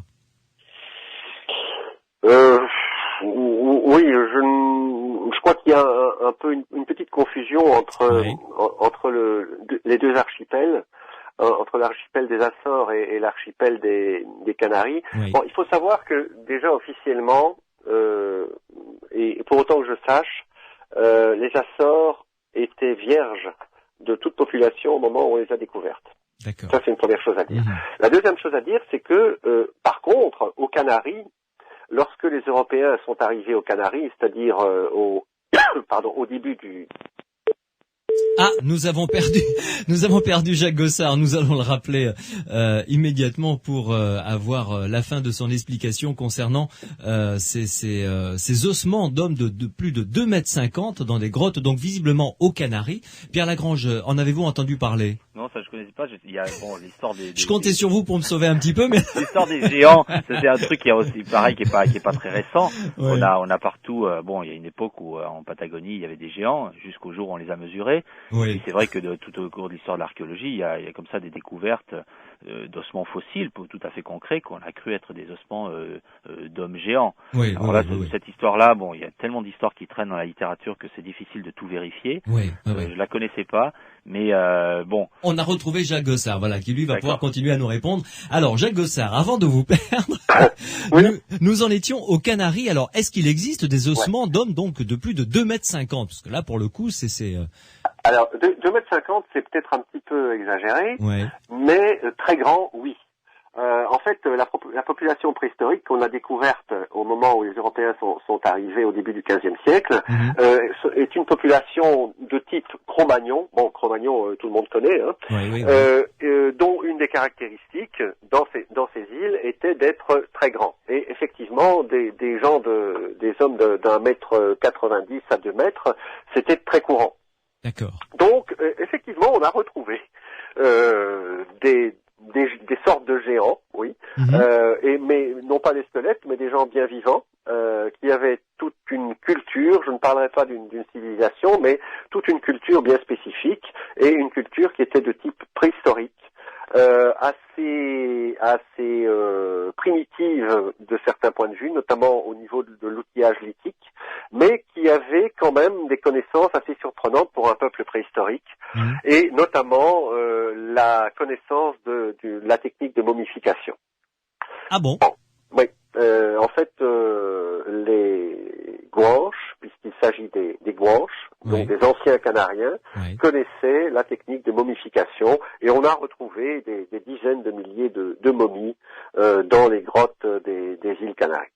Donc, on ne peut pas en tirer la conclusion selon laquelle ce seraient des descendants d'Atlante. Non, directement, non. Évidemment que non. On ne peut, dans le cadre d'une hypothèse globale sur l'Atlantide atlantique, se dire que il est possible que, bon, vous savez, dans une catastrophe, il y a toujours des survivants, que ces survivants, ils ont bien dû partir quelque part, et le seul endroit où ils pouvaient aller, c'était soit vers l'ouest, soit vers l'est. Vers l'est, ils rencontraient les Canaries. Et là, certaines, mais encore une fois, c'est un scénario, c'est une hypothèse, mais une hypothèse dont les éléments se tiennent malgré tout, que là, certains Atlantes, rescapés Atlantes, auraient pu faire souche, auraient gardé un certain nombre de connaissances, dont la technique de momification, alors que d'autres continuaient, atteignaient le continent, et là, on a des traces quand même aussi d'invasion de Cro-Magnon. Je parlais de Cro-Magnon tout à l'heure. On a des preuves de l'arrivée de Cro-Magnon en Afrique du Nord, au contact de populations beaucoup plus primitives, et de l'évolution de ces peuplades de Cro-Magnon à travers toute l'Afrique, l'Afrique du Nord, en direction de l'Est. Oui, le problème, c'est que Platon a décrit une civilisation très avancée, économiquement, politiquement, socialement, donc il ne parlait pas forcément des Cro-Magnons. Fût-il de 2 mètres de haut. Non, il ne parlait pas de ça, effectivement, mais il faudrait quand même qu'on se mette d'accord. Et on parlait tout à l'heure de fascination pour l'Atlantide, du fait qu'on faisait toujours référence à ce mythe extraordinaire, mais il faut voir aussi ce qu'on y a mis dans ce mythe. Alors c'est vrai que Platon a parlé d'une civilisation brillante, mais qu'est-ce que ça veut dire une civilisation brillante? Moi, je dis que la civilisation paléolithique, préhistorique, qui a conçu Lascaux, c'est une civilisation brillante. C'est vrai. Alors, faut-il, pour qu'une civilisation soit brillante, qu'elle ait inventé le rayon laser et la machine à laver? Je ne le pense pas. Et tout le problème aussi vient du fait que on a associé les Atlantes à des espèces de surhommes par rapport à nous-mêmes, c'est-à-dire que dans le domaine des connaissances matérielles et scientifiques et technologiques, ces gens nous dépassaient de 30 à 40 coudées. Et une des personnes qui a contribué à répandre cette idée, c'est Edgar Cayce, qui parlait de rayons verts, qui parlait de connaissances extraordinaires dans ce domaine-là. Ça a entretenu évidemment le mythe. Bon, on consacrera d'ailleurs une émission à Edgar Cayce qui a été considéré, ces lectures ou ces voyances plutôt, ces prédications ont donné lieu à l'écriture. Il écrivait de nombreuses, toutes ces prédications ont été couchées sur le papier et ça donnait des volumes et des volumes extraordinaires. Et il a parlé notamment de l'Atlantide. Je vous propose à tous les deux une petite pause et on se retrouve avec Bernard qui nous appelle de Sainte-Marie. Qui a une hypothèse à nous présenter. On en parlera ensemble juste après cette pause. Si vous voulez nous envoyer des SMS et participer à l'émission, c'est avec grand plaisir, vous le savez. Vous tapez Sud sur votre portable et vous laissez un espace et vous rédigez votre question, votre commentaire, votre réaction et vous envoyez le tout au 71 200. Les aventuriers de l'étrange avec Louis Bénédy sur Sud Radio.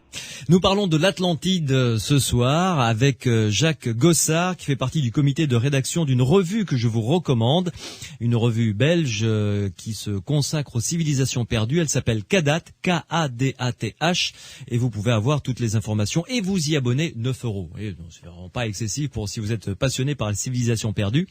Donc le site internet c'est kadat.be et Pierre Lagrange qui est en notre compagnie.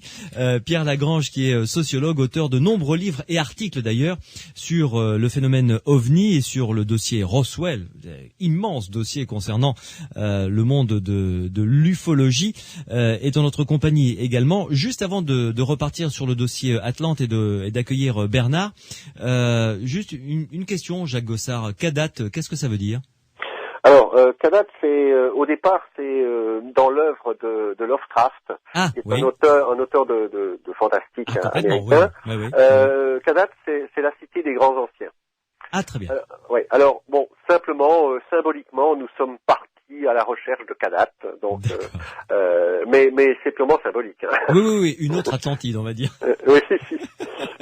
Alors, Jacques Gossard, Pierre Lagrange, nous accueillons Bernard qui vient nous rejoindre, qui nous appelle de Sainte-Marie. Bonsoir Bernard. Bonsoir à vous. Alors, vous nous appelez parce que vous avez une hypothèse intéressante à nous soumettre. Nous vous écoutons, selon laquelle il y aurait des textes concernant l'Atlantide, des textes dissimulés quelque part. Dites-nous en quoi consiste cette hypothèse. Oui, tout à fait. Ces textes sont connus par les scientifiques, mais ne nous ont pas été relatés pour diverses raisons. Mm-hmm. Et ils sont en fait retirés de la bibliothèque d'Assurbanipal, qui tenait en fait une trentaine de mille de tablettes cunéiformes. Mm-hmm. Alors, attendez, juste une question. La bibliothèque d'Assurbanipal, c'est où est-ce? Qu'est-ce que c'est? En fait, c'est un roi perse. Oui. De l'ancienne civilisation mésopotamienne, mm-hmm. et qui, à un seul titre de gloire, n'avait fait que cette bibliothèque. Oui. Il avait essayé d'intégrer énormément d'informations d'ordre culturel et artistique, Mm-hmm. afin de comprendre une situation dans notre histoire de l'époque. Oui. Mm-hmm. Et ces textes ne nous sont toujours pas parvenus. Par contre, il y a une bride d'informations que j'ai réussi à recueillir et qui révélait qu'en fait, le peuple, non seulement assyrien et babylonien, de cette époque-là, Mm-hmm. et qui remonte à environ 8000 et qui est presque de 10 000 ans, comme le disait Platon, Mm-hmm.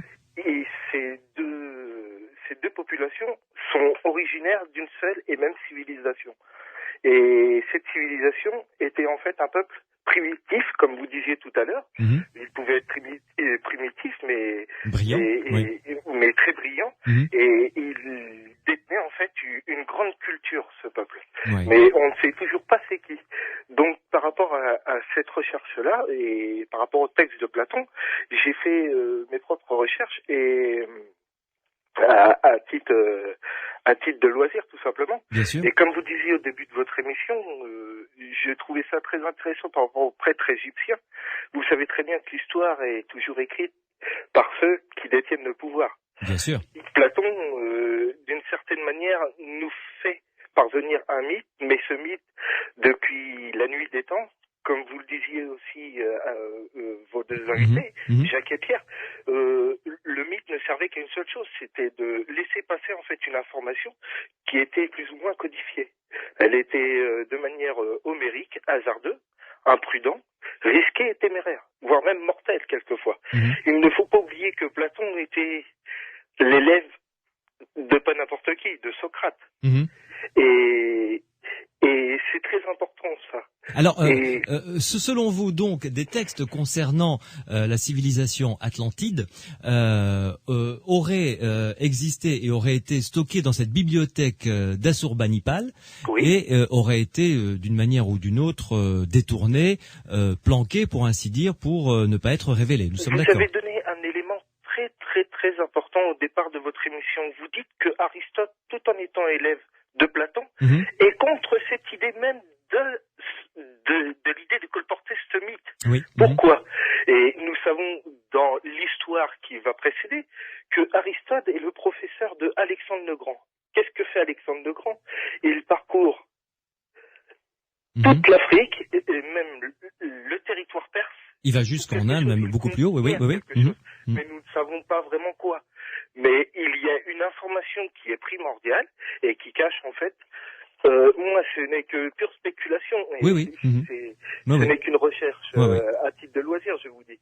Mais cette information du point de départ, c'est que par rapport à cette catastrophe naturelle, nous voyons qu'en fait, il y a une certaine population qui a pris une supériorité par rapport à d'autres parce qu'en fait, ils ont été réactifs par rapport à une opportunité, quoi. Et je trouve ça vraiment très très très intéressant pour nous, quoi. Parce que, comme vous le disiez hier avec une de vos invitées, c'est que les grandes vérités n'ont pas d'âge, quoi. Et j'ai essayé de relier cette théorie par rapport à beaucoup de textes, comme je vous disais, par rapport aux mythes et aussi aux épopées qui sont contre les mythes. Parce qu'en fait, les épopées ne sont que des outils aussi créés par des nations qui ne font que connaître la conscience d'elles-mêmes. Elles offrent qu'à, en fait. Alors, Bernard, une petite pause. Je me tourne vers Jacques Gossard. Ces textes de la bibliothèque d'Assurbanipal. Est-ce que vous en avez entendu parler, Jacques Gossard? Non. Non. J'en ai pas entendu parler. Non. Mais ça m'intéresserait, si votre auditeur avait des informations là-dessus, ça m'intéresserait d'en savoir un peu plus. Oui, tout à fait. Eh bien, écoutez, nous avons les coordonnées de cet auditeur. On vous les transmettra, bien entendu, avec grand plaisir à la fin de cette émission. Pierre Lagrange. Ce que nous a dit Bernard est vraiment le témoignage tout à fait précis de que ce mythe de l'Atlantide enflamme encore les imaginations, y compris d'aujourd'hui. Oui, ça on peut le dire, oui, effectivement. Mais c'est vrai que moi je connais pas sur Banipal, on connaît effectivement, il y a des historiens qui travaillent dessus. Parce que je voudrais mettre notre auditeur en garde sur effectivement le fait que d'abord il faudrait voir est-ce que ces documents parlent effectivement de l'Atlantide. Ensuite, je me méfie un peu toujours des histoires d'histoires cachées et de savoir caché. On a, vous savez, la bibliothèque du Vatican qui est censée avoir des archives secrètes et tout ce qui s'ensuit. Donc, on s'enflamme parfois un peu vite. Les historiens connaissent assez bien ça. Et j'avais pas entendu effectivement parler d'histoire de l'Atlantide. On a essayé de trouver d'autres auteurs qui dans l'Antiquité, dans Hérodote, tout ça, qui auraient évoqué aussi l'Atlantide. Mais là aussi, on se rend compte toujours qu'il faut faire une preuve d'interprétation, interpréter pas mal les textes, les solliciter pour retomber sur Platon. Et c'est souvent des histoires assez différentes. Donc aussi, Pierre Lagrange, juste une petite parenthèse. Jacques Gossard, vous vouliez intervenir sur la bibliothèque du Vatican? Non, d'accord. Pas spécialement sur la bibliothèque du Vatican. Mais enfin bon, effectivement, il y a la bibliothèque du Vatican, il y a la bibliothèque d'Alexandrie, et puis il y a tous les écrits égyptiens qui auraient été cachés, qui seraient à double ou triple lecture, etc. Donc c'est vrai qu'il y a toute cette partie savoir caché. Là, j'abonde dans le sens de Pierre Lagrange. Il y a tout ce savoir caché. C'est vrai que dans certains cas, ce savoir peut être partiellement caché, mais je dirais qu'il faut se méfier beaucoup de ce que l'on peut trouver et surtout ne pas trouver, parce que c'est lorsqu'on ne trouve pas que l'imagination s'emballe. Nous sommes tout à fait d'accord. C'est intéressant parce que là, on commence véritablement à changer par rapport à tout ce que nous disons. Mais juste, je fais aussi très attention à ce que je dis. Mais par rapport à la première bibliothèque, comme je vous parlais, Et une seconde qui rentrera dans l'histoire, c'est Oui. celle qui est d'Alexandrie et qui ne fait qu'une seule chose. Alors là, attendez, Mais c'est... celle-là, elle ne reste plus, justement. Ouais. Alors, juste, je voudrais, parce qu'il est 23h46 et on n'en a que jusqu'à minuit, malheureusement. Jacques Gossard, Pierre Lagrange, je remercie Bernard d'être intervenu. J'aimerais que l'on aborde durant ces dernières minutes les éventuelles traces qu'aurait pu laisser, parce que là on est vraiment dans le conditionnel, c'est pour ça que je l'ai gardé pour la fin, qu'auraient pu laisser les Atlantes dans les différentes civilisations où ils auraient pu débarquer après le séisme qu'ils ont subi. Jacques Gossard, est-ce que ce sont là des pistes de recherche intéressantes? Intéressantes certainement, parce que ça correspond à des questions qu'on peut se poser. Par rapport aux origines de l'Égypte, aux origines de la civilisation égyptienne telle que nous la connaissons, avec ses hiéroglyphes, avec les grands monuments, etc. Il y a un certain nombre d'éléments quand même qui posent problème et qui doivent nous faire réfléchir. Ah, là nous avons un espèce de son qui intervient chez vous, Jacques Gossard. Je ne sais pas si ça vient de chez vous. Eh bien, écoutez, j'ai pas voilà, bougé. ça y est, donc... parfait. Là, ça va bien, très bien. On peut continuer. Oui. Bon. Donc j'étais en train de dire que oui, effectivement, il y avait un certain nombre de problèmes qui se posaient à propos de la civilisation égyptienne. À partir du moment où on les examine, on peut effectivement à certains moments retrouver des éléments qui sont présents dans l'histoire de l'Atlantide. Par exemple, la population elle-même, la population égyptienne. D'après, bon, et là, c'est en discussion, mais je me base uniquement sur des analyses, sur les résultats d'analyses qui ont été faites. La grande majorité de la population égyptienne est d'origine africaine. Oui. Bon, ça c'est indéniable. Ça, oui, mais ça n'a pas toujours été le cas, et dans l'esprit de la plupart des gens, ça n'est pas toujours le cas. Mais parmi cette population, il y a un certain pourcentage d'éléments étrangers. À peu près 10% pour l'époque qui nous occupe, c'est-à-dire les débuts de la civilisation égyptienne, c'est-à-dire aux alentours de 3200 avant Jésus-Christ. On retrouve 10% d'une population venant de l'extérieur, et c'est une population de Cro-Magnons.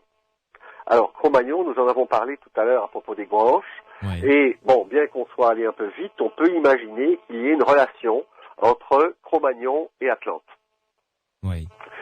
Donc à ce moment-là, on retrouve cet élément du côté égyptien. Mais pas de traces écrites, je dirais, pas de fresques, pas de textes qui font état de ce mélange des populations, de l'origine de ces populations arrivées, rien de ce côté-là. De textes directement lisibles, non. Mais bien entendu, on peut retrouver des éléments à interpréter, bien entendu, dans les légendes. Dans toutes ces légendes, dans le fait, par exemple, que un certain nombre de dieux du panthéon égyptien, de dieux et surtout de déesses, sont manifestement d'origine étrangère. Je prends par exemple la déesse Neth, ou la déesse plus connue Isis. Ce sont des déesses qui sont très anciennes, qui sont plus anciennes que le mythe au cours duquel elles sont devenues célèbres. Ce sont des déesses primordiales et qui viennent de l'étranger, probablement de Libye, probablement de l'Ouest. Bon, ça c'est un élément. Et puis il y a toutes ces légendes à propos notamment de l'histoire d'Osiris et d'Isis. Qui se fait, Osiris, enfin vous connaissez l'histoire, qui se fait assassiner par son frère, qui est ressuscité par sa femme Isis, etc. Voilà, qui retrouve tous les morceaux. On retrouve toute une, je dirais, toute une dynamique de population entre et d'échange de population entre le nord et le sud d'une part, mais également entre l'ouest et l'est, c'est-à-dire entre le désert de Libye et l'Égypte. Donc, en cherchant bien, on retrouve effectivement un certain nombre d'éléments qui peuvent plaider en faveur d'une arrivée d'étrangers à un moment de l'histoire de l'Égypte, dans une période cruciale. Très courte, et une grosse masse de population qui est arrivée.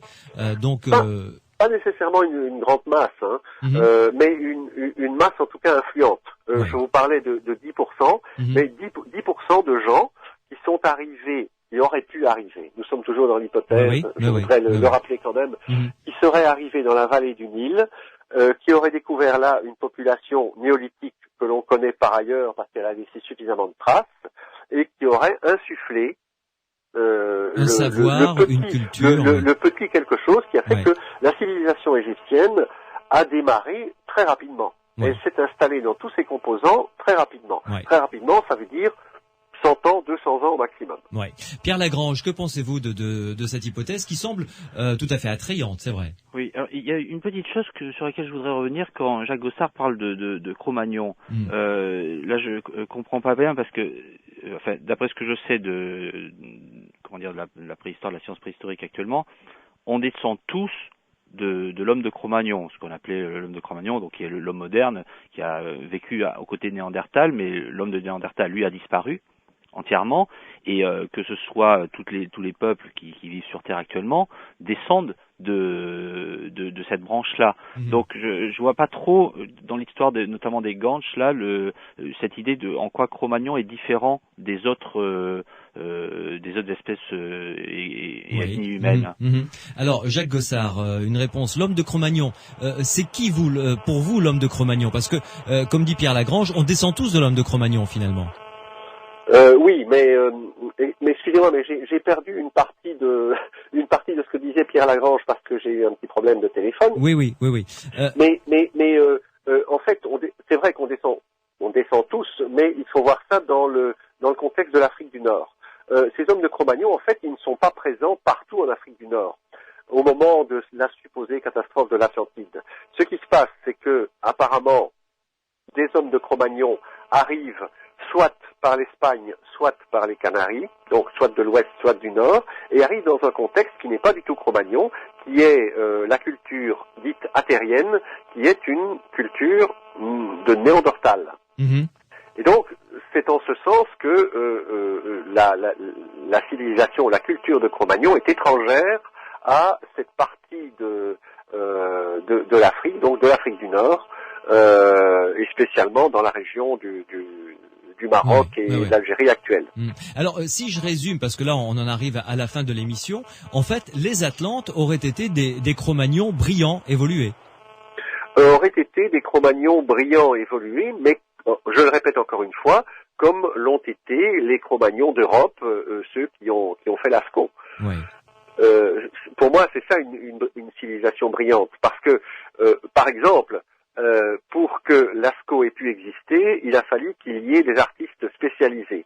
Et une culture ou une civilisation qui peut se permettre le luxe d'avoir des gens qui passent leur temps à peindre dans des cavernes, c'est une civilisation évoluée. Oui, complètement. Alors là, on va attaquer les quelques dernières minutes de cette émission concernant l'Atlantide. Je vais vous poser une question qu'on ne pose pas en principe à des scientifiques ou à des gens, je dirais, sérieux, qui sont des références chacun dans leur domaine. Je vais commencer par vous, Pierre Lagrange. Croyez-vous ou pas en l'Atlantide? Oula. Je l'ai gardé pour la fin, hein, vous avez noté. Bon, moi je dirais, si je prends la question, je dirais au premier degré, non. Je pense que, vous voyez, on a discuté pendant toute la soirée. On a un texte qui est celui de Platon, qui est une démonstration politique. Il y a un débat qui, à son époque, a sans doute une signification. Mais c'est vrai que nous, par rapport à toutes les découvertes qu'on peut faire, on se rend compte que le lien avec l'Atlantide est finalement purement théorique. Donc la vraie question elle est là, c'est-à-dire que l'évolution des savoirs est telle que toutes les questions qu'on a pu rattacher ce soir à l'Atlantide, le lien est très ténu et finalement on est obligé de beaucoup spéculer et les preuves matérielles on les a pas. Donc il y a tout un tas de découvertes éventuellement à faire en étant motivé au départ par l'histoire de l'Atlantide. La question ultime, c'est que ces découvertes qu'on fait, on n'a aucune assurance que ça ait le moindre lien avec cette histoire-là. Donc je pense qu'il ne faut pas perdre de vue cette histoire. C'est une histoire qui est très stimulante et dont la passion qu'elle exerce encore sur les gens est quelque chose de proprement fascinant en soi. C'est vrai que de voir comment une histoire a pu durer autant, il y a tout un tas de mythes comme ça qui nous transportent encore. Hein. On cherche l'Arche de Noé, on cherche. Il y a tout un tas de sujets qui passionnent tout le monde. Mais c'est vrai que toutes les discussions qui se sont greffées là-dessus sont finalement des discussions dont on peut se demander si en dehors de l'Atlantide, on s'y serait passionné autant. Bah oui, c'est ça, moi, qui m'intrigue beaucoup. Tout à fait. Jacques Gossard, dernière question pour vous. L'Atlantide, vous y croyez ou pas alors? Ce n'est pas une question de croyance en ce qui me concerne. C'est une question d'opinion. Et je dirais qu'à titre d'hypothèse, c'est une hypothèse intéressante. Et c'est une hypothèse intéressante en soi, oui, parce que ça permet de reconstituer, encore une fois à titre d'hypothèse, mais assez cohérente malgré tout, une partie de l'histoire de l'humanité et une partie de l'histoire de l'humanité très importante, parce que entre ces 10 000 avant Jésus-Christ et les débuts de la civilisation égyptienne, je dirais que c'est une période charnière. Complètement. Ça d'une part, et d'autre part, je dirais qu'à la limite, le fait de s'intéresser à l'Atlantide amène à creuser un tas d'autres sujets. Moi, je vais vous dire, au départ, je suis pas atlantologue du tout. Je me suis intéressé à l'Atlantide pour démontrer une bonne fois pour toutes que l'Atlantide, c'était une vaste fumisterie. Voilà, donc je suis parti en tant qu'opposant farouche, oui, et puis petit à petit, je me suis aperçu que c'était pas aussi simple que cela, mais ça permet, lorsqu'on veut creuser le sujet, ça permet de véritablement d'étudier en profondeur un certain nombre de civilisations et de périodes, et rien que en cela, je crois que le mythe Atlantide est intéressant. Oui, vous rejoignez finalement ce que disait Pierre Lagrange. Ouais. Merci beaucoup en tout cas Jacques Gossard de nous avoir accompagnés et servi de guide comme ça. Je vous en prie. Et à très bientôt dans Les Aventuriers de l'étrange. Pierre Lagrange, merci beaucoup. Merci à vous. Merci de nous avoir accompagnés également à la recherche de l'Atlantide, même si nous ne l'avons pas trouvé, on s'en est un peu approché. Puis poétiquement, moi j'aimerais que l'Atlantide ait existé, mais bon, à titre poétique, je trouve ça très très joli comme histoire et c'est une très belle légende. À bientôt Pierre Lagrange. À bientôt, merci beaucoup. Au revoir. Sud Radio, samedi et dimanche, 22h minuit. Louis Benedy, les aventuriers de l'étrange.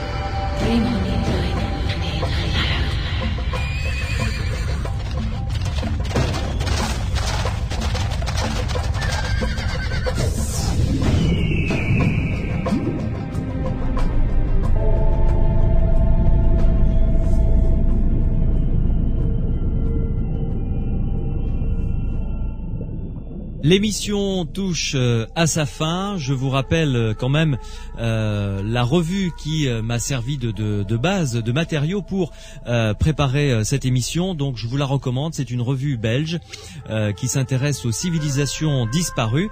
Ça s'appelle Kadat, K-A-D-A-T-H. Kadat, et vous pouvez avoir toutes les informations nécessaires à cette revue qui s'intéresse notamment à Stonehenge, qui s'intéresse à toutes les civilisations disparues, à tous les mystères archéologiques, vraiment passionnantes. Vous allez sur le site internet, donc www.kadat.be, et là vous pourrez vous abonner et recevoir cette revue qui paraît une fois par saison, par 2 saisons, automne-hiver, un numéro, printemps-été, un numéro, c'est 9 € le numéro, vous voyez, donc ça n'est vraiment pas ruineux. Et puis intéressez-vous, si vous vous intéressez à tout ce qui est ufologie, ovni, affaires Roswell, aux livres de Pierre Lagrange qui font référence dans ce milieu. Je vous souhaite une excellente soirée, merci à Mathieu qui signe la réalisation de cette émission, Pierre Massias qui m'aide à la construire comme d'habitude, et Morad qui était au standard. Merci à vous qui nous écoutez régulièrement tous les samedis et dimanches soirs. Je vous donne rendez-vous pour Les Aventuriers de l'étrange, la saison 2, samedi et dimanche prochain. Bonne semaine.